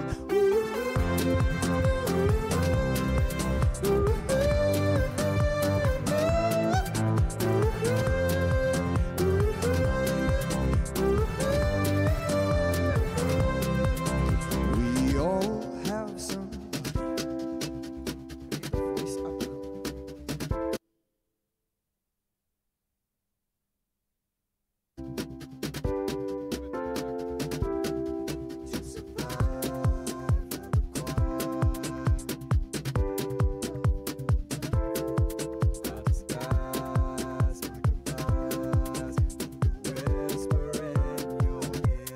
Turn the lights down. It's my feel-good breakfast show. It's time for your daily dose of feel-good. So good! And you know what is so good is having your company every single day. Thank you for choosing to start the day off with us. And of course, it's that time of the morning where we bring you something that's going to bring a smile to your face with some great content we've found online. Exactly. So anyone who is a mom knows that being a mom can be really, really hard. But we got footage of a brand new mom who really needs to take a little cat nap wherever she can. Let's take a look. Get it? Oh. Get it? Cat nap. Oh, and then the little kittens are there like, wow. Mommy, mommy, mommy, mommy, Look at this. Mommy, mommy, meow, meow, meow, Oh mommy, my meow, meow, word, meow. this is the cutest. And she's like, okay, Oh, kids. she's like, yeah, just, have lunch, okay. Lunch is on the table. Just clean up after this house. Oh, that Mommy, is mommy, meow, meow, hilarious. meow, meow, meow, meow. Oh, very, very, very cute, very cute. Anyway, so seeing that it is the month of love, it is February, and we should always make sure that our loved ones feel very, very special. This husky teaches us a few lessons in chivalry. Ooh, okay. All right. And okay. then, wait for your lady, open the door. Oh, wow. And there we go. Let my girl come through. Yes, my lady. Yes, my lord. Yes, my lady. I love that. That is so cute. That's their names, by the way. What that? The names Lord of the and huskies. lady. No, my lord and my lady. My lord and my lady. Yes. You're going to call your dogs that one day? No, that's their names. Oh, wow. Okay, cool. I thought it was Ubu and Husky. All right. The human body is one amazing thing. It Can is. we agree on that? We do. And if you put your mind to it, you can really accomplish pretty much anything that you put your mind to. Check it out. Like? No. Don't. What's going on? Physics and what? science comes together in a whopping unbelievable. Mind blown. Did that just happen? Can we watch that again? Did that just happen? Let's loop that. Really, I need to watch that again. Wow. Look Perfect at that. backflip. Look at that. Tucks in, curls, goes through the hula hoop. Masterful. Wow. Absolutely Wow. masterful. Hey, let me tell you, as long as you don't give up, you can do anything. Kat, I believe that you and Tabiso must show us a rendition of that tomorrow. I'm looking for a hula hoop. Something that I can try that with. Okay, we don't have hula hoops just randomly lying around, but we can find one for you tomorrow. Book flights from 499 Rand, only on travelstar.co.za.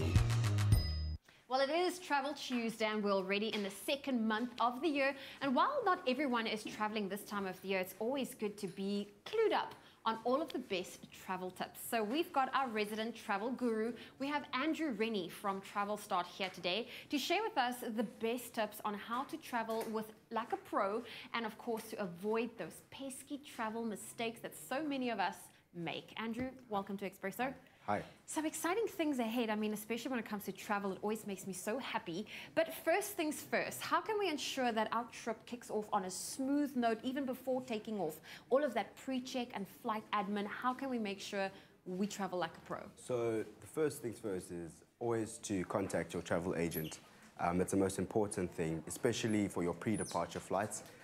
in case your travel dates are incorrect or you don't have all the documentation. So that would be the first things. And then with international flights, you can check in 30 to 24 hours before, and domestic flights 24 hours before. But it's always better just to contact your agent before you fly. I think the biggest thing is to check and recheck and triple check your date and time, and keep in mind the time zone that you're traveling in so that there's no confusion. Now, in your personal opinion, I wanted to know from you, when you travel, before you embark on your journey, what's the most important thing to have with you? The most important thing before, in my opinion, is always check your medical status, you know, or your medical. If you go to foreign countries and you're prone to not pick up different allergies and stuff, always just make sure you sort that out before, you know, because it's very expensive when you're in a foreign country to pay for your medical treatment. That's where travel insurance, we sell Bright Insurance, you know, would cover all of that. So that's one of the most important. And then your passport, you know, you want to make sure you have your passport, because I've lost my passport before I've traveled, so you want to make sure you've got that too. And also a good idea is to have copies, certified copies emailed to yourself, so that if anything has to happen, you can just log onto a computer, have certified copies, and of course make sure you leave a copy with someone at home. I think that's also very important. Now, I know that there are a lot of mistakes that travelers make. Can you pinpoint a few for us? The most common mistake that we always get is name changes. Incorrect names booked. So people book with their nicknames. So for instance, someone will book Johannes instead, or they'll book Johan instead of Johannes. So they miss that full name, and then that's a very costly mistake to make, you know. So, and people only realize when they get to the airport that it's wrong, and they can't board on the flight. So the sooner we pick that up, the better. Okay, so always make sure you book your flight with what is stated in your passport or your ID. Always. Otherwise, you're going to get into a lot of trouble. Now, I know that when it comes to traveling, often tourists are victims of, they're easy targets for being pickpocketed. I was at the airport the other day and I said to the gentleman in front of me, your bag is open. He didn't realize. He was walking around and his whole bag was open. What can tourists do to avoid falling victim to that? So for me, it's pretty simple. Always just travel lightly, you know. So if you're going to Spain or you're going to Europe or wherever, just travel lightly, you know. You don't have to walk out with hundreds of bags when you just go into the shops, you know. Just carry a little bag around. Just don't carry excessive Keep it stuff. light and simple. Simple, pretty much, yeah. Keep it light. Less is more. Less is definitely more when you're traveling. And Andrew, tell us, for those who are planning their next travel trip, whether it's domestic or international, what are some of the amazing deals that Travel Start currently have on offer? So Travel Start, we've got Mauritius at the moment. We've got Thailand, which is always a big seller. And then our favorite is Sun City. You know, we really push a lot of volume through Sun City. So that would be a top destination right now, you know, and throughout the year. And it's very affordable. It's, of course, very affordable. Well, Andrew, thank you so much for joining us this morning. And of course, there's just another amazing way to enjoy hassle-free, budget-friendly getaways. Make sure you check out travelstart.co.za to stay up to date with their latest deals. Book flights from 499 Rand, only on travelstart.co.za. So let me tell you what, if you've been wondering about all the beautiful pictures you see on social media, beautifully graded, framed, the man that you've just seen now, his name is Gunther Schubert. Come on over here, Gunther. He's the man behind the scenes, our photographer. Sit down. BTS. Get that Gunther bald head over here. Use that name. So what we want to do right now is talk about something that we don't talk about too often, and that's bald head maintenance. Or maintaining what we used to call ikasi penyenge. Because when it's penyenge, it's a penyenge. But Nick, you've got some great tips, eh? Well, what is your general routine? Hit me in a nutshell. Well, I usually just use a moisturizer, the same moisturizer that I use on my face, on my head, and then I will just put a little bit of an SPF. So you're doing on top of that. A moisturizer first as a foundation, and then it builds an SPF. That's correct, and then I just rub it in there. I got you one better. What? I got you a 2-in-1er. Get in there. It's the moisturizer and the SPF in one. Do the thing. Half the time, half the money. And how important is it to protect? Because we have this beautiful coif. this mocha frappuccino we deal in coffs to protect us from the UV rays and the harmful. But you have to. Yeah, this is like literally my face goes from here to the back. So I need to. Oh, okay. Be generous and liberal. The thing is, like, I want to. How hot does that look? I want to be one of those old men that is brave enough to try and get like just go full on bald. But then you've got to have a banging bald head. You've got to maintain it. It's got to be moisturized. It's got to have life when people look at it. This is better for me than for you, right? I'm having a great time with this. This is just a dream realized for me. Just massage it in, even into those hair follicles at the back there. Just get it all worked in. But Gunti, how often have you like forgot about something like this and then you've gone out for the day, you shoot long days at weddings in the sunshine? And then I burn my head. And then like I literally have a map of Africa on my head when it like obviously burns. So okay. I love the little sheet. If you don't wipe it in all of it, you get this stunning little glow. Yeah, listen, like this is a gorgeous. Do you a favor, hold on. Why am I enjoying this so much? Is this weird? I need to do this quickly. Look at this little, and you can just massage. Yeah, okay, we're gonna take a quick break, guys. How's Just that keep on feel? going. So wonderful. That's magical. Love it. That's magic. You're a queen.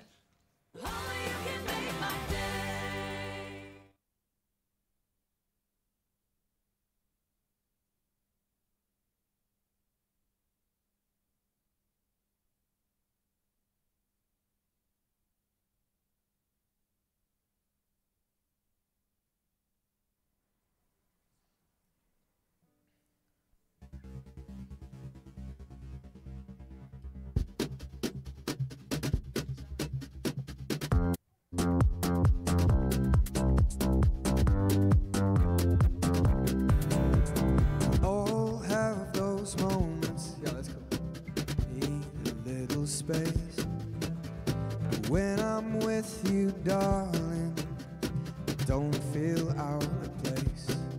I'm alive, I'm surprised by the way you take me higher. I'm alive, I'm on fire, and I'm burning for your love. So turn the lights down low and kiss me till the morning show.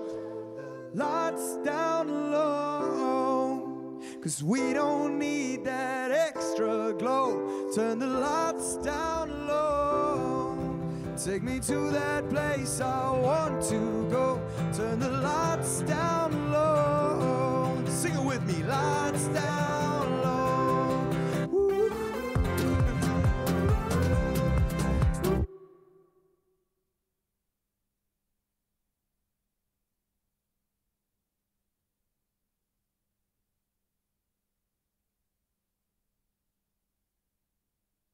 It's my feel-good breakfast show.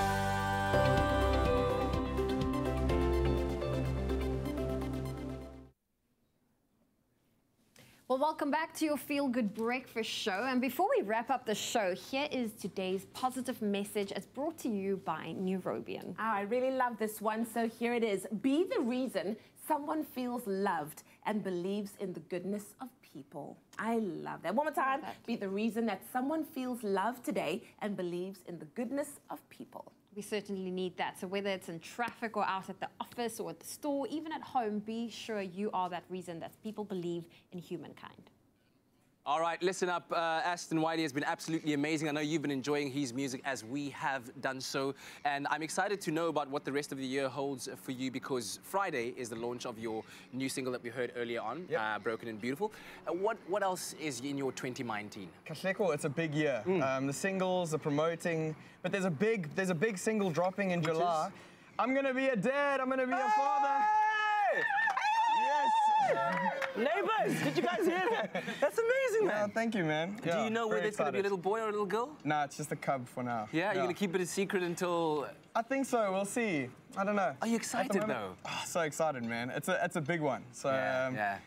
3 o'clock diaper changes are amazing. I'm gonna phone you. I'll give you tips, man. I can do it with one hand, eyes closed. Okay, cool. The last song you're performing for us, what is it all about? Lights down low. It's just a good time. It's just about letting loose, having a good time. Yeah. Well, we've had a great time with you, Awesome. so let's go. Thank you. I've had a great time. Your feel-good morning show. Expresso, come on. Come on. We're gonna have a good time. So good.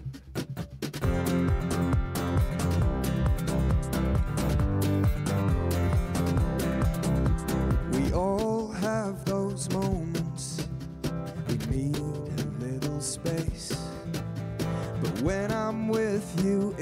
so sure I don't feel out of place. I'm alive, I'm surprised by the way you take me higher. I'm alive, I'm on fire, and I'm burning for your love. So turn the lights down low and kiss me till the morning. Turn the lights down low, 'cause we don't need that extra glow. Turn the lights down low. Take me to that place I want to go. Turn the lights down low. Lights down low.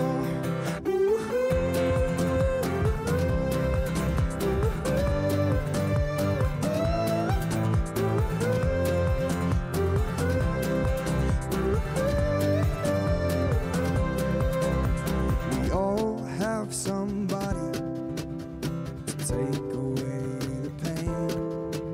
Somebody who will love you through the sunshine and the rain. I'm surprised with the way you take me higher. I disguise my goodbye with the whisper in your ear to turn the lights down low and kiss me till the morning. Turn the lights down low. Take me to that place I want to go. Turn the lights down low. Take me to that place I want to go. Turn the lights down low. Lights down low. Ooh, ooh, ooh, ooh,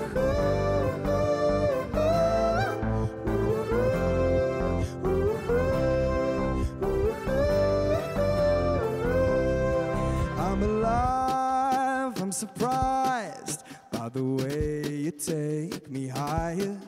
I'm alive, I'm on fire, and I'm burning for your love. So turn the lights down low and kiss me till the morning. Turn the lights down low, 'cause we don't need that extra glow. Turn the lights down low. Take me to that place I want to go. Turn the lights down low. Lights down low.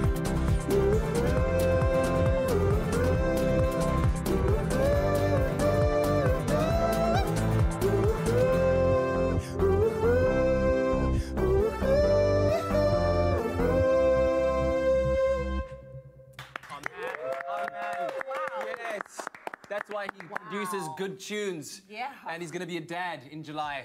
Amazing. How Thank you very much, Ashton exciting. Wylie. Yeah, very, very big congratulations to him. It's been amazing. We've been enjoying his music. And tomorrow, we'll be enjoying the music of Art Matthews. Wow. That's going to be amazing. One of the dudes that's written like a song that will be like evergreen in my mind. I love what his he voice means. though. I Yeah. love his voice. And then it is also the start of SA Menswear Week, starting on Thursday. Of course, Nick Strelitz probably will bringing us all the highs and lows of everything that's happening on the runway. So it's going to be quite nice to see. Exciting things. And of course, it's also the culinary hotline bling. Ding, ding, ding. That is tomorrow. Help us out with any kitchen conundrums you might have. Yeah. We will have some chefs on speed dial. Nice. Yeah, get those questions in on Facebook and get ready to call us live in studio for that. But as always, thank you very much for choosing us and being in your company to start off the brand new day. So good! We'll see you again tomorrow morning, bright and early. Take care. Make someone smile out there. Bye-bye.